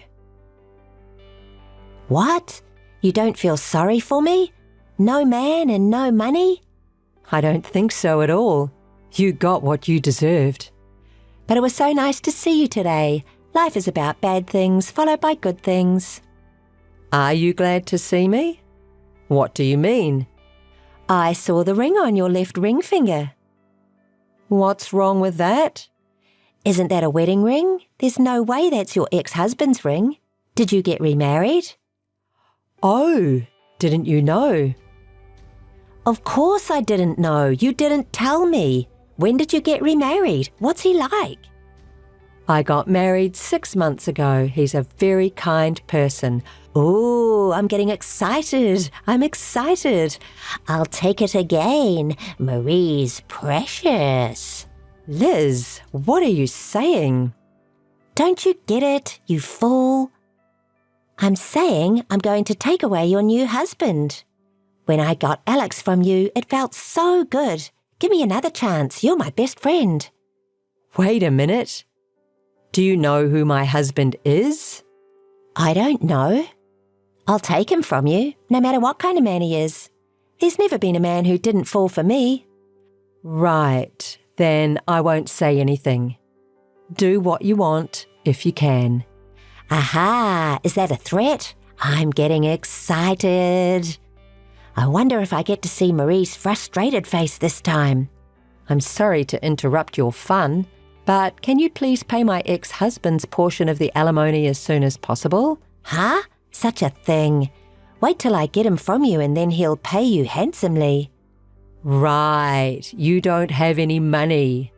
Well, call me if you take my husband away from me. I'm looking forward to it. I can't stop being excited. Only now can you show your attitude. I'll be in touch again. Marie, where are you now? Are you still at the office? Yes, but what do you want? Will you leave me alone because I'm busy? Are you working late? That's hard work. What time will you be home? I'm going to be late today. Can we do this tomorrow? Lucky. Do you know where I am? I don't know. I said I'm at work, right? Will you leave me alone? I'm visiting your house right now. Huh? You don't know where I live right now, do you? When I ran into you the other day, I secretly followed you. Nice house. Stop acting like a stalker. It's really annoying. And even if you know where I live, you can't go in. I've locked the door, so you can't get in, okay? I broke the window a little bit when I entered the house. I'll wait for your husband to come home. I'm sorry, Marie. I'm glad you're working overtime today. Wait, that's trespassing. It's a crime. The details don't matter. You know what? You're going to let me sleep with your husband again, okay? Are you sure you want to be working overtime at a time like this? My husband will never sleep with you. You'd better get out of the house right away. Why? I knew you were panicking. Don't worry. I'll talk to your husband. I'll leave you unreported if you leave now. Do you know what will happen to you if I sue you? You're going to jail. As long as I can take your husband, I don't care about that. No, I don't think so. What's more important? What's with your bossy attitude? He would never sleep with me? You don't know that. I don't know how honest he is, but there has never been a man in my life who hasn't fallen for me. I gave you advice, but you don't understand. That's okay. Stay there as much as you want. What? What are you talking about? My husband will be home soon, so don't hesitate to stay there. What's that? You've suddenly changed your attitude. If I run into him, your husband will fall in love instantly with my charm. I'd love to see my husband and you end up in that situation. Why are you so bullish? You got crazy from worrying too much. I won't hold back. I'll definitely take him away. You know, talking too much like that makes you look cheap. Shut up. Just admit you're upset. I won't forgive you, even if you apologize now. It's about time my husband arrives home. Tell me what happened, okay? I'm looking forward to it. Missed call. Hey, what is this? Answer me. Marie. How did you like my husband? A good man, right? I wonder if he fell for you yet. You've got to be kidding me. My brother suddenly came in instead of your husband. It's not fair to call my family. Where is your husband? Tell me. I'm going to take him from you, I swear. My husband is right there. Huh? I'm telling you, that's not your husband who is here, but my brother. He's here because you called him, right? No, it's your brother's house too. What are you talking about? I don't know what you mean. Why is my brother at your house? No way! Exactly. We got married 6 months ago and we live in that house. Oh no, that's impossible. My brother has always been a tough guy and I've never seen his girlfriend. I can't believe my brother got married. And with you, Marie. Why? Let me reintroduce you to my husband, Michael. You looted it, didn't you? What are you talking about? You don't say I stole it from a sister. Where did you and my brother meet? Michael first came to apologize for your scandal, saying that my sister had done something terrible. So, in a way, I'm grateful to you. Oh, that's... He also gave me a lot of advice about you and your ex-husband not paying alimony. He knows a lot about the law, and he was really helpful. I was in a mental breakdown at that time because of someone, and he was very kind to me. And we became close eventually. Oh, Liz, Your family abandoned you, so you didn't even know that your brother got married. Shut up. I thought I was done with marriage, but then he was so kind that I decided to remarry and start over my life. So, you really did make it possible for me to marry Michael. Thank you, Liz. I'm really happy now. What? He's my brother. Why is he on your side? That's so not fair. Fair? Why are you talking like a child? Michael was very concerned about his sister's predatory marriage and took it seriously. This is what happens when you don't reflect on what you've done and do the same thing. Are you going to lecture me? No way. I wouldn't do that to a friend. Instead, I have a surprise guest for you. I just got a call and they're on their way, so they'll be there about the same time I am. What? Who is the surprise guest? Your parents. They're also my in-laws. Oh no, you're going to get me in trouble for sure. When I told them that you were coming, they said they would come right away. Good for you. They didn't give up on you.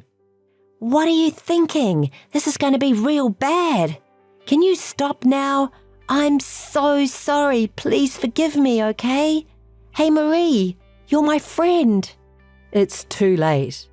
I hope you will reflect well on your actions and pay alimony. You will be paying for this trespass and damage to property. Oh no, it's impossible. You seemed to be able to afford it earlier, didn't you? Take responsibility for what you did. Hey, Marie, do something about it. My brother says this. The whole thing about trespassing and damage to the property is on the surveillance camera footage, so be prepared for a lawsuit. Well, your family, and I'm sure he'll just add it to the alimony. Oh no, how much do I have to pay? I don't have that kind of money. I tried to loot a new guy because I didn't have money, but it all ruined. If you don't have the money, you're a criminal convict. It's not such a serious crime, so the sentence will probably be short. But a hard life in prison would help that character a little, don't you think? I definitely don't want that. Forgive me. You are my friend, aren't you? I'll be home soon. Sorry to keep you waiting. My father-in-law and mother-in-law just arrived. Huh? I'll be right there, so let's talk about the rest of the story together. Later, when my in-laws and I entered the house, Liz was already crouched down with a pale face. Her parents and brother were angry with her and made her apologize for looking down on me. And Liz was remorseful and became quiet, like a different person. In addition to the previous affair, she is now being charged for trespassing and destruction of property, further increasing payments and forcing her to live a difficult life. She said she couldn't pay the alimony because she didn't have the money. So she took a live-in job at a factory owned by a friend of her father's, and her parents are going to keep an eye on her until the alimony is paid. My in-laws apologized to me profusely, and instead of inheriting a large amount of inheritance to Liz, they decided to inherit it to us as a couple with apologies. I've been through a lot, but now I'm really happy and grateful to Liz for giving me the opportunity to meet my husband and his family.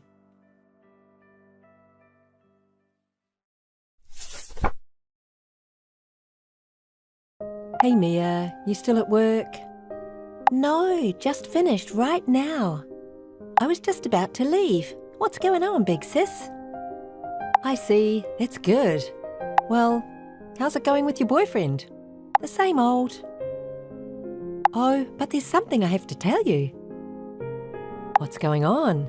Thinking about breaking up or something? Not at all. He asked me to marry him yesterday, and we're engaged. What? Are you serious? Wanting to marry you, Mia? I guess there's some weird people out there. Leah, you can't even congratulate me? Unbelievable. Anyways, what's your fiancé's name? What's he like? What does he do for a living? His name is Robert. He does freelance work from home. Freelancing? That's so cool. He could have dated someone better than you, Mia. Poor guy. Are you trying to say that I'm not good enough? Are you trying to piss me off? You're getting married, right? With this Robert. You better invite me to the wedding. Well, I'll send over an invitation. Come if you feel like celebrating. Of course I'll celebrate. It's my little sister's wedding, obviously. But it is a mystery how a goody two-shoes like you get married before me. You have always looked down on me. Cut it out. Oh, did I upset you? You're the little sister. Doesn't it make more sense that I, as the big sister, get priority? Also, I'm prettier and have a more attractive body than you. Wow! It really hasn't changed, this personality of yours. Thank you. Well, I'll be sending over the wedding invitation. Do what you have to do. Alrighty. Well then, bye. Mia, What, Robert? I can't finish packing. What? What have you been doing? I was invited to go out with my friends. Come on, that's not fair to the moving company. You have to learn to prioritise. What are you going to do? Who cares? You can still go out after you've done your packing. What's wrong with having some fun while I'm still single? Robert, can you give me a break?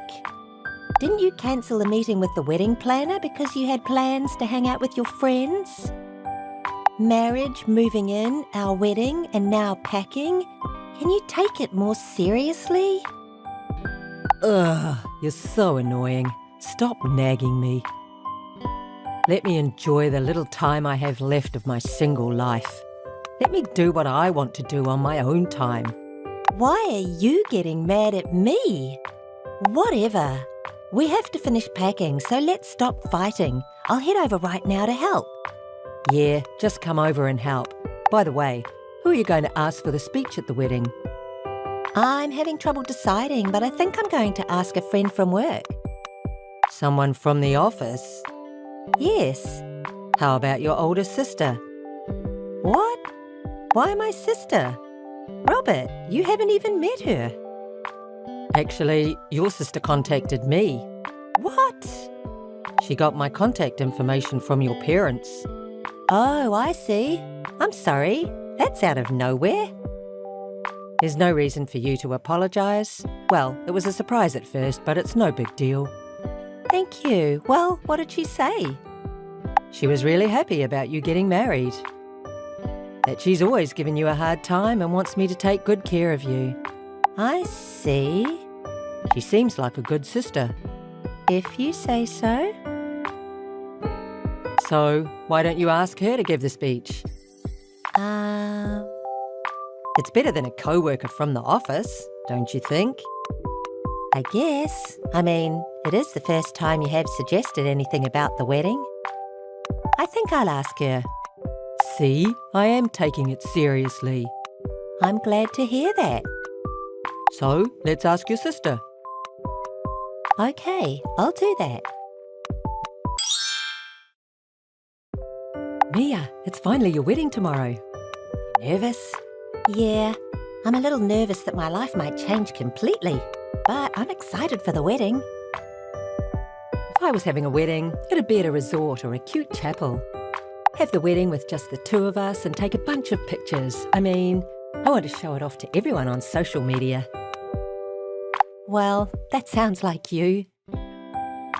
You're already living with Robert, right? I've been living with him since the engagement. And you're making Robert do chores around the house? Why do you ask? I know you both work, but I think you should do all the housework. I'm just telling you this out of concern because Robert said that the housework is taking a toll on his work. Thanks for the warning, but it's something we decided together, so I think we'll be okay. Well, make sure he doesn't get tired of you. I mean, since he agreed to marry someone like you. All right. Well, I'm turning in. I have to go to bed early. It's the wedding tomorrow. See you tomorrow. Oh, okay. Bye.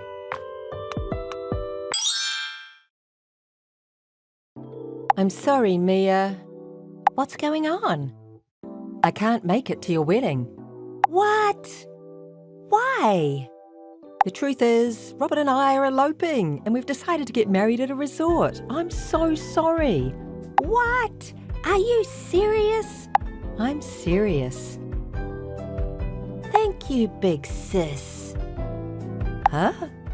Seriously, thank you. I'm so glad. This is like a dream. But how did you get the money to have a wedding? Wait, why are you so happy? Oh, I get it. You're so jealous that you lost your mind.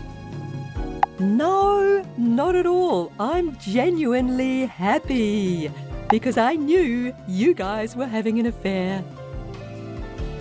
What? What do you mean? The moment I knew you and Robert were having an affair, I thought of confronting Robert. But I thought if the affair went on, I could break off the engagement. So I pretended not to know. What? What? Why would you do something like that? Robert is selfish and he's all about himself. He barely did anything when we moved in and left everything to me while he went out having fun. And not a single thank you. Even the housework after we agreed to share the chores. He refused to do them since day one. And when I told him to do them, he got mad at me and I ended up doing all the chores. It's just amazing how selfish he is. I wanted to break up with him earlier, but I couldn't because I knew he'd refuse. So, you really saved me. Thank you, Leah. Whatever. What's the big deal? What's the big deal? I think it's very important. I mean, that seems pretty insignificant. If it were me, I'd do all the chores. I mean, isn't that what a housewife does? Housewife? That's not gonna happen. Huh? Why not? Did Robert say you could be a housewife? Well, we haven't discussed it yet. I'll give you a heads up. Robert won't let you be a housewife. What? Well, he asked me to pay $2,000 a month for living expenses. What? Also, since Robert is a freelancer, his monthly income is unstable and he pulls in about $1,000 a month, $1,800 at most. And to top it off, he still has student loans and debts to pay off. Wait a minute. Debts? I haven't heard about any of this. Well, I'm sorry to hear that. I hope you know what's left over on a good month is about $800. He even refused to spare the expense to pay the cost of living and instead spent it on going out and buying things for himself, saying it's his allowance. Do you think someone like that would allow you to become a housewife? Do you think you could live on with that? I only learnt about Robert's spending habit after we started living together. But the only thing that's in our joint bank account that we made for living expenses is my money. Rent, living expenses, all the bills were all coming out of that account. I personally couldn't stand living my life like that. That's a lie. He was always the one paying for our dates. The restaurant bill, the taxi, everything. He said that it was money that he earned. He spent a lot of money on me. That's probably a lie. How can you say that? I'm guessing he probably lied because he was bitter about being thought of as a broke guy. What? Or he was using his leftover money to pay for the dates. I mean, he was secretly using my savings to pay for the times he was short. What the? Seems like he moved on from naggy me to my obedient big sister. But you know, you do make more money than me. So I'm guessing you could take care of him. Good luck. Wait, so he's after my money? I had no idea he was broke. Why didn't you say anything? And really, why did you decide to marry a guy like that? Robert's parents begged me. His parents? Yes. Have you met them? No, I haven't. Robert's parents. They still work part-time to make a living. Part-time work? But it's not enough for them. so they thought that if I married their son, he would send money to them. They came pleading. Their plan was to come live with us and make me take care of everything from living expenses to the chores. What the hell? When I found out he was cheating, I was going to break up with him. But his parents said that they wanted a chance before the wedding. Obviously, I wanted to turn it down. Chance? A chance for what? If Robert chose his mistress, they would pay for everything, a cancellation fee for the wedding venue and compensation for the broken marriage. Huh? But Leah, you've always looked down on me, right? So what? So I knew that you would definitely try to get in the way of our marriage. That's why I agreed to hold out until the wedding. It seems like Robert's parents believed him though. But the reality is that he chose you. So, as promised, I need them to pay for the cancellation and the compensation. What is going on? Oh, and there's more. I'm going to charge you for compensation as well. What? What are you saying? Isn't it obvious? You stole my fiancé. No, I only stole him because I didn't like that my little sister was getting married before me. But that's not what big sisters do, right?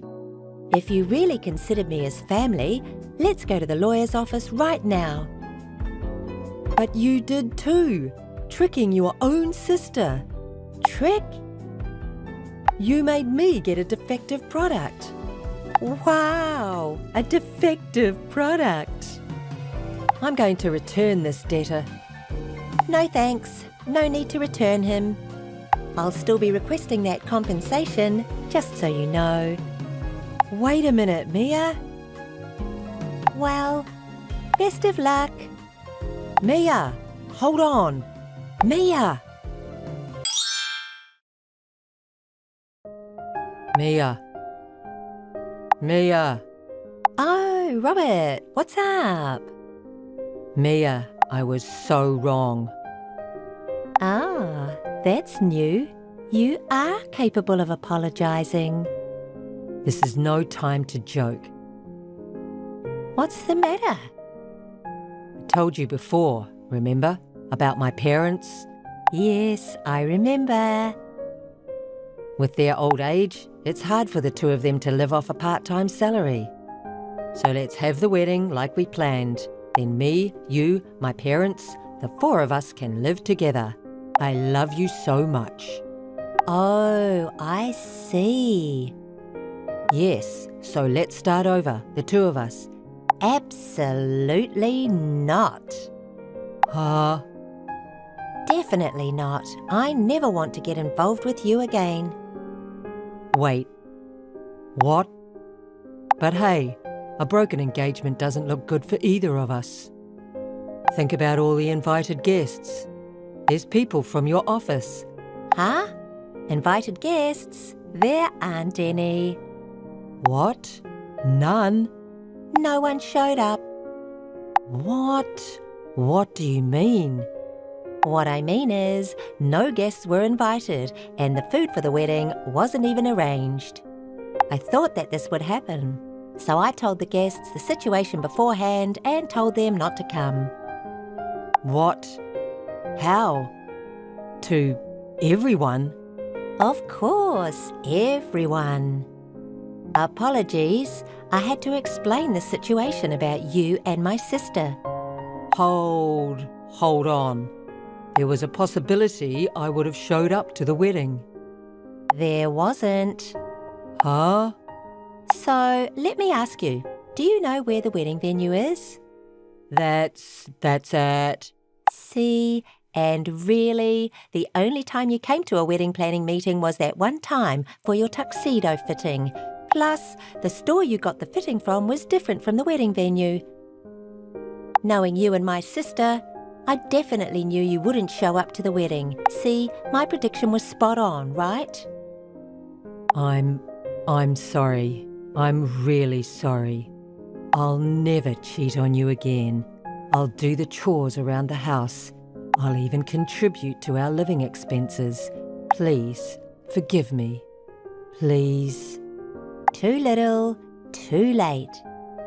What? If you could do that, don't you think you would have done it before? I want to enjoy my single life. Was it? I wish you had spent the time and money on the two of us for our future. I thought I was understanding about your job situation. But every time, you'd recklessly spend money saying it's a treat for yourself, leaving nothing for me. I can't trust someone like that to say anything now. I can't trust you anymore. I've been wanting to break up with you. We're breaking off our engagement, and I will be charging you for compensation and the cancellation fee for the wedding. Hold on. Wait a minute. Oh, and one more thing. The money that I saved up during my single days that you were secretly spending, I will for sure be charging you for that. What? That's impossible. I don't have the money for that. My parents are broke with debt. I have nobody to rely on. You gotta understand, Mia. But you have a new ATM now in the form of my sister. She dumped me earlier. Oh, what a shame. Please, Mia, let's get back together. I told you, no. Why don't you just find someone new to take care of you? At the very least, please pay for the cancellation of the wedding. Huh? And please don't come after me for compensation. What are you saying? Didn't you love me? I don't love you anymore. No, don't say that. Enough. Aren't you the one that chose to do all of this? I'll make sure you take responsibility. Please, forgive me. I will change. So please think about starting over. No matter how many times you say it, I'll never get back together with you or forgive you. But I will collect the compensation and the cancellation fee. If you're broke, go out and work. Mia. All right. Please discuss everything else with my lawyer. Goodbye. Don't ever call again. I never had to see him again, and I successfully called off the engagement through my lawyer. I made him promise to pay back my money and compensation over a period of time. When I told Leah to pay the compensation all at once, she went crying to our parents. But she was disowned on the basis that my parents didn't need a daughter that would steal their sister's fiancé. She had no choice but to borrow money to pay me. As for Robert, among the guests that I told about his affair, there was an important client that used to offer him jobs. The rumours of his affair before the wedding led to a loss of trust, and he barely gets jobs now. I heard that the three of them, him and his parents, are barely getting by with part-time work. Hi, Claire. Bella? What? What do you want from me? Don't be so defensive. I'm your sister. Sister? After doing such a terrible thing? Well, calm down. How are you? You can't be good, huh? You seem to be living a miserable life, but I'm glad you're alive. If you're really in trouble, I thought I'd give you some money. Huh? What do you mean, how are you? And after not contacting me for a long time, you say, I thought I'd give you some money? Don't make fun of me. It's natural for a sister to worry about her older sister. Because I thought you'd really be in trouble with money, I wanted to help you. Don't talk about someone's kindness like that. You're so mean. Who's meaner here? You haven't forgotten about what happened 4 years ago, have you? Because of that incident, I cut family ties with you. You're no longer my sister. You're a stranger. So don't contact me so easily. What? Are you still holding a grudge against that time? You're so persistent. That's why Nick chose me over you. You stole your sister's husband. You might not think anything of it, huh? Because you have a different feeling from ordinary people. But I will never forget what you did to me, and I will never forgive you. Isn't that a bit harsh? I drove you out that time, so if you had become homeless with nowhere to live, wouldn't that have been really sad?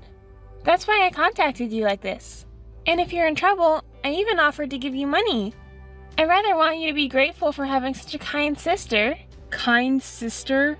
You've been talking down to me since earlier. I will never rely on you for anything. I don't think of you as my sister at all, so don't call me sister. You, the woman who stole from and betrayed me. Oh, scary. That's why Nick might have left you. You're so noisy. You tempted him, didn't you? No, that's not true. He just felt happier being with me than with you. Too bad, huh? Well, did you contact me after 4 years just to say that? No, it's not like that. I don't have that much free time. Actually, the other day I saw you. Huh? Where? You were drinking coffee at the park near the luxury residential area, right? I live in an apartment in that area now. Oh, that place. Yes, I was there. Wait, do you guys live around there? I thought you two were living together in that apartment after kicking me out. No way! I don't want to live in a place where he used to live with you. After you moved out, we immediately put it up for sale. Oh, I see. Well, that doesn't matter. Anyway, you look so lonely drinking coffee at the park. Don't you have enough money to go to a cafe? Oh, poor you. I thought you might be living in that park.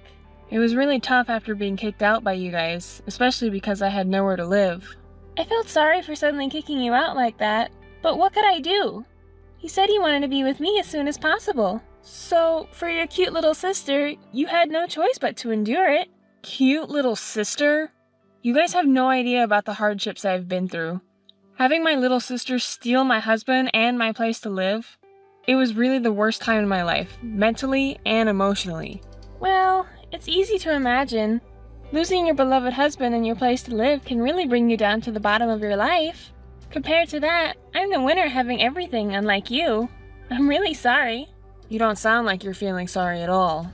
Really? I'm a housewife now, so I have a lot of free time. That's why it's become a daily routine to look down on that park from my luxury apartment.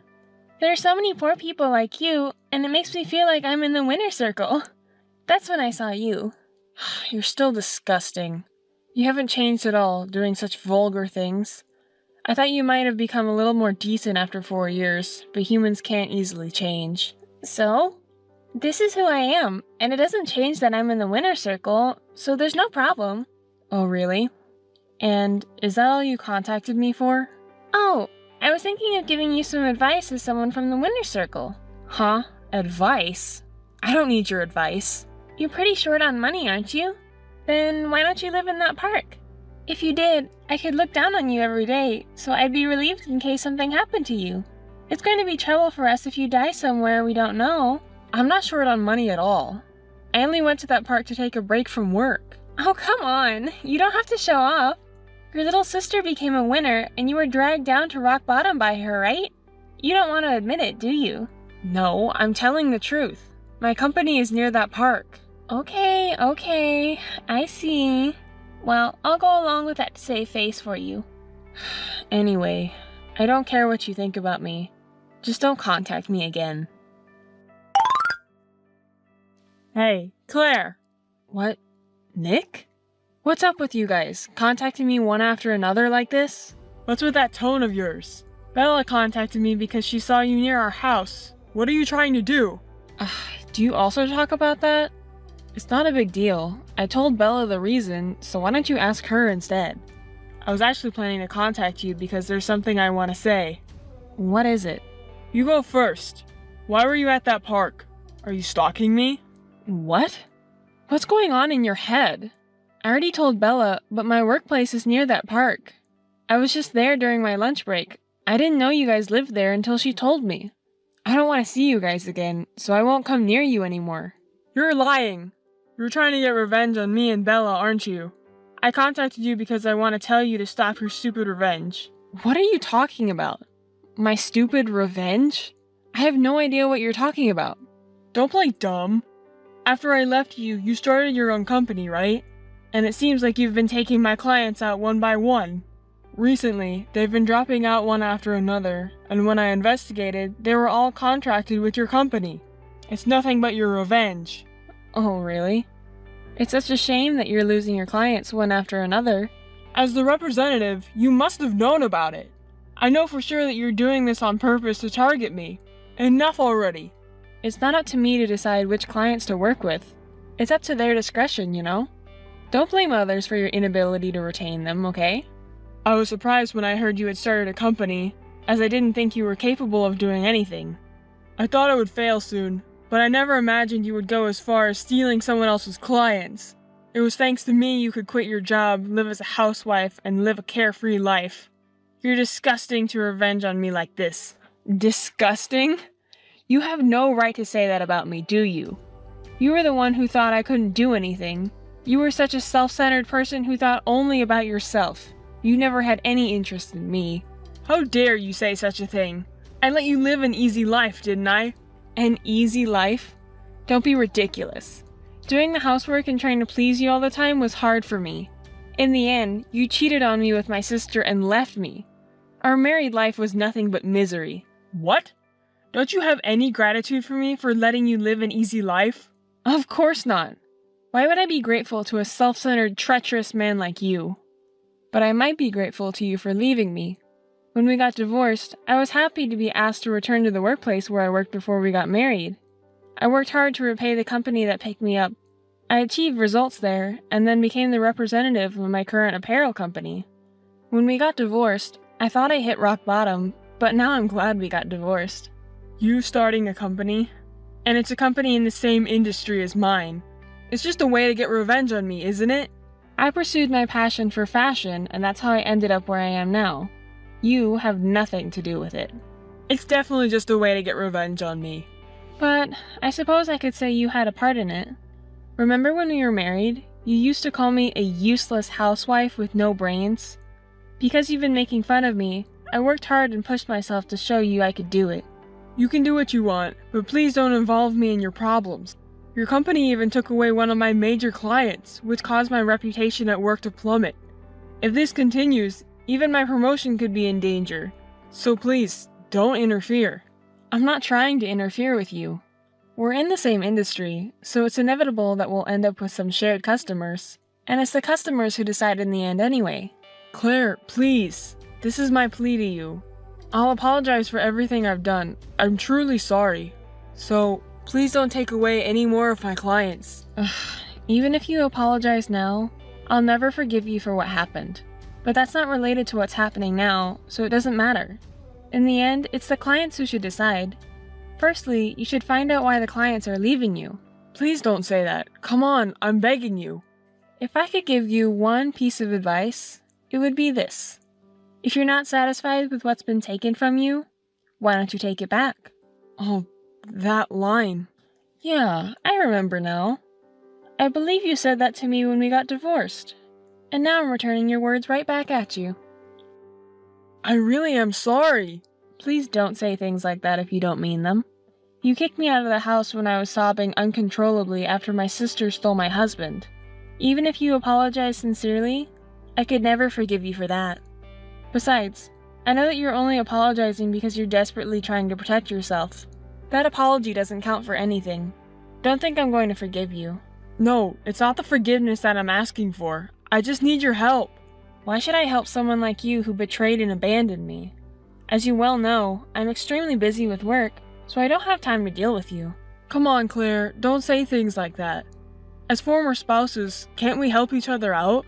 I'm putting my everything into this promotion. As I said, don't expect me to help you because I won't do it. If you're so invested in this promotion, then figure it out on your own without relying on others. Don't you have any pride? You're asking for help from the ex-wife you betrayed and left behind. But I can't do it on my own anymore. That's why I'm asking you for help. I've already apologized to you, so do something. You've already apologized? Oh, that's your true feelings coming out? No, that's not what I meant. I'm sorry, it's just a habit of mine to speak that way. Well, I already knew that, so it's fine. Anyway, you should focus on the most important thing right now, shouldn't you? What's the most important thing? Apologizing to you? No, it's not that. Apologizing to me won't change anything now. What you need to do is take back your business from our client. Maybe it's too difficult for someone who only thinks of relying on others like you, though. The longer you wait, the harder it will be to recover what you lost. So don't think you can rely on me, and give it your best shot. Hi, Claire. How are you doing? Bella, didn't I tell you not to contact me anymore? Why do you keep contacting me over and over? And why are you in such a good mood? Oh, you know me so well. That's my sister. Well, I don't care about your mood. What do you want this time? Don't be so cold. I contacted you because I was so happy. Please be interested in me. What? Your happiness has nothing to do with me, and I'm not interested. I already told you not to contact me. Oh, come on. Don't be so prickly. Can you listen to me? I have some great news. I don't want to hear it. Oh, please. Actually, Nick was called in by the president and got offered the position of the next president. Isn't that amazing? Finally, his abilities have been recognized. It's all thanks to me supporting him behind the scenes. He couldn't have done it without me. Even with you. I helped him reveal his abilities. Even though I said I didn't want to hear it, you talk about it one-sidedly. Oh, don't feel so down about it. You must be so frustrated because your ex-husband, who was stolen by your little sister, became the president. Oh, you must be. Now your little sister will become the wife of the president. I contacted you first because I had to let you know.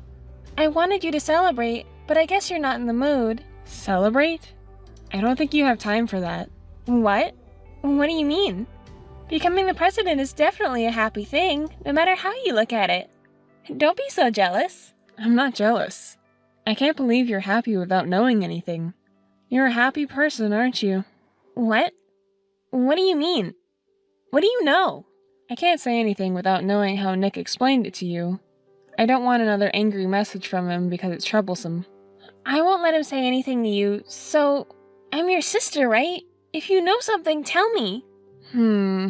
I think you might be shocked to hear this. Are you ready for it? Is that such a shocking thing? Even though he's becoming the company's president, I really don't know what's happening behind the scenes, so tell me. Okay. If you go that far, I'll tell you. There are rumors that Nick's company is on the verge of bankruptcy. You've heard of it, right? I work in the same industry, so I hear rumors like that all the time. What? Are you serious? It's true.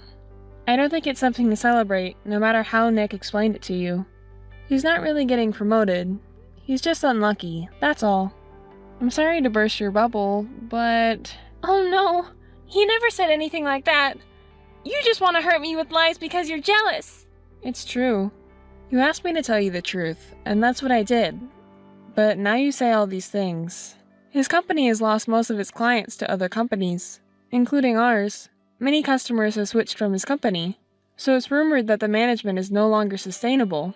Well, it's not a rumor, it seems to be a fact. Does that mean it was premature happiness? Sorry, but it seems to be it. You're his wife and you don't know anything?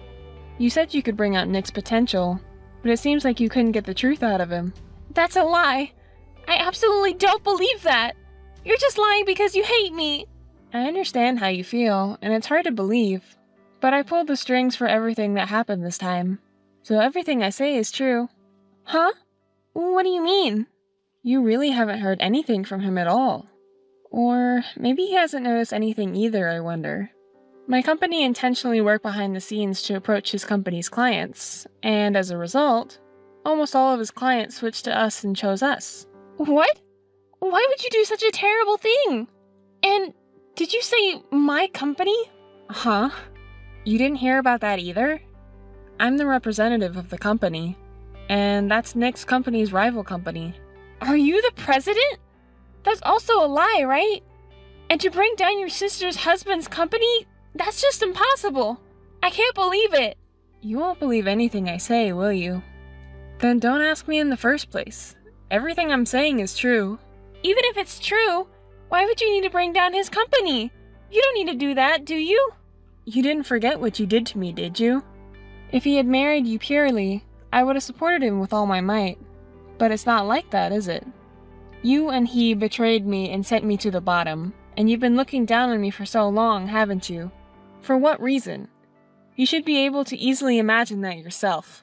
It's unbelievable that you would do this to me over something so trivial. When did you become such a despicable person? When?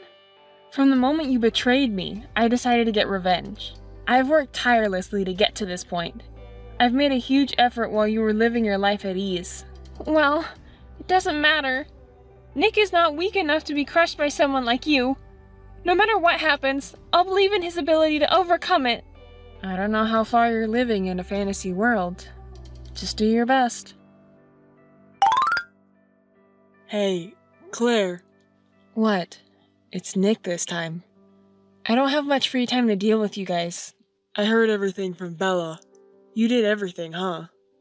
I didn't notice at all. Well, I guess so.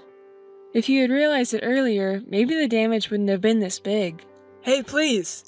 Please don't take away our clients anymore. Even if you ask me to stop, it's the customers who chose us, so there's nothing I can do about it. I can finally become the president, but if this continues, the company will go bankrupt. Isn't that great? Getting promoted to president is a huge success. You said you were willing to risk everything for the promotion, right? It seems tough, but good luck with that. I have nothing to do with it. It doesn't matter to me if your company goes bankrupt. I just lose one of our rival companies. Please. I knew our business was losing clients too, but I had no idea it was on the brink of bankruptcy. It's your dream company, isn't it? Please, do something to help it out with your wife. This isn't what I wanted for my company. I got the short end of the stick. Well, I guess that's what it is. I run my own company, so I thought that changing the president at this time means your company is facing a crisis. I've been blamed for everything by the former president and board members. So please, I'm begging you. I really want to pull this company together and make it into what I've envisioned. Oh, that's too bad. Well, you lost clients because of the terrible way you treated me, so I think it's only fair you take responsibility. I also heard about what's behind the scenes from Bella. I didn't realize how much I hurt you. I'm really sorry about that. So I'm begging you, please give back the clients you took from us. I just can't let the company go bankrupt. Do you think that you'll get another chance by apologizing? You betrayed me and handed divorce papers without any discussion and kicked me out of the house. I can't believe you would even ask me for help. I do regret what I did back then. I think I'm getting what I deserve because of the bad things I did to you. Well, at least you realize that now. You're the only one I can rely on now. Please, help me. I don't want you to be hopeful, so let me be clear. No matter how much you apologize or ask for my help, it's useless. I have no obligation to help you. Since you're now the president, you need to work hard to rebuild your company. Let's both work hard as company presidents, shall we? Come on, please don't say things that make me feel abandoned. You're the one who abandoned me first. Hey, would you buy my company? If you do, all the remaining clients will be yours, and I can reduce the damage to my company. It's a win-win situation for both of us, isn't it? How foolish can you be? Why would I want to buy a company that's on the verge of bankruptcy? It's not going to benefit me in any way. I've been involved in business management for a while, so I understand that. Besides, your company only has a few remaining clients, right? It would only cause us to lose money. Let's see. So, will you marry me again? What? Are you out of your mind? Remarrying you? No way. Where did that idea come from? With such a ridiculous CEO, the company would go bankrupt. No, you still have feelings for me, don't you? That's why you're intentionally getting me in trouble to make me fall for you again, right? You wouldn't even consider such revenge if you didn't have any feelings left for me, right? You do this because you're interested in me. How much are you two living in a fantasy world? I can't even talk to you out of frustration. I won't get back to you. Stop being stubborn. I know you still have feelings for me. I don't have any feelings for you. Not even a bit. Too bad for you. If this goes on, I'll lose my job and position and end up getting lost. I'll do anything for you from now on, so let's forget about our divorce 4 years ago. Are you gonna start begging again if I say I don't have any feelings for you? You're such a fickle person who changes your attitude so quickly.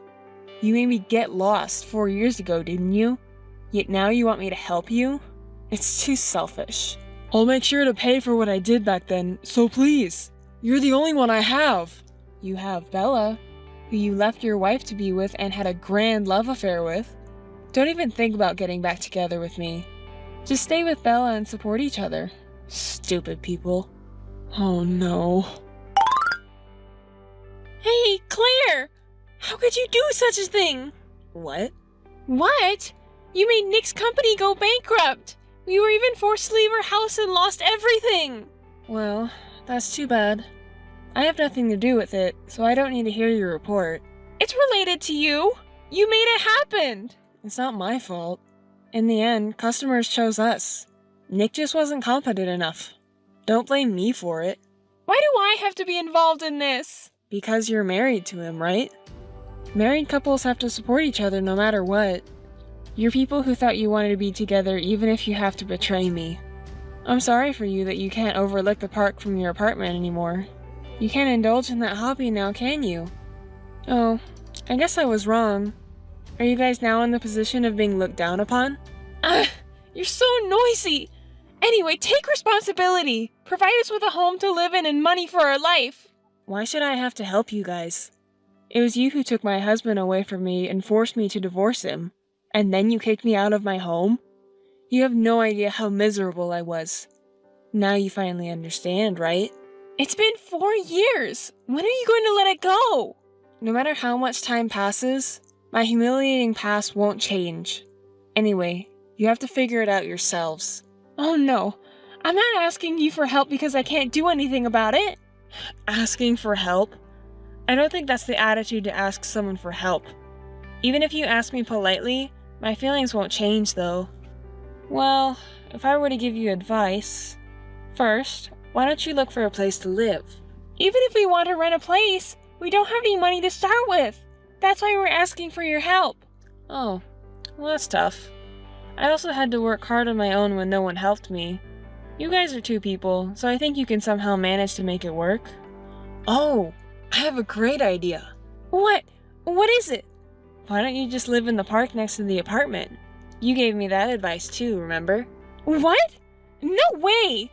I don't want to live such a miserable life. It doesn't matter to me if you 2 have a miserable life. Anyway, if you 2 work hard together, you can overcome it somehow. Well then, good luck. Hey sis, help me please. Hey! My younger sister and her husband, who had lost their place to live and were abandoned by me, moved to an old apartment in the suburbs that was over 60 years old. It's great that they found somewhere to live, even if it's old. Because the building is over 60 years old, it doesn't have a bath as expected, and bugs are crawling out from all over the place. My sister seems to be having a hard time. To earn a living, my sister does a side job in the cold room at home, and Nick is searching for a new job from early morning to late at night while doing part-time work. However, the rumor that he caused his company to go bankrupt has quickly become industry gossip, and it seems like no one is willing to hire him. It looks like he'll have to keep looking for work for the time being. Nick seems to have grown tired of job hunting and is arguing with my sister every day about who will be a housewife. As for me, thanks to the increase in business partners, I've become a top-level female CEO in the industry and am in the media spotlight every day. When I was first kicked out by those people, I almost gave up getting out of the depths of despair in my life. But in a sense, I was able to rise thanks to my younger sister and ex-husband, so I'm grateful now. I'm realizing once again that it's important for humans to have goals and not to give up.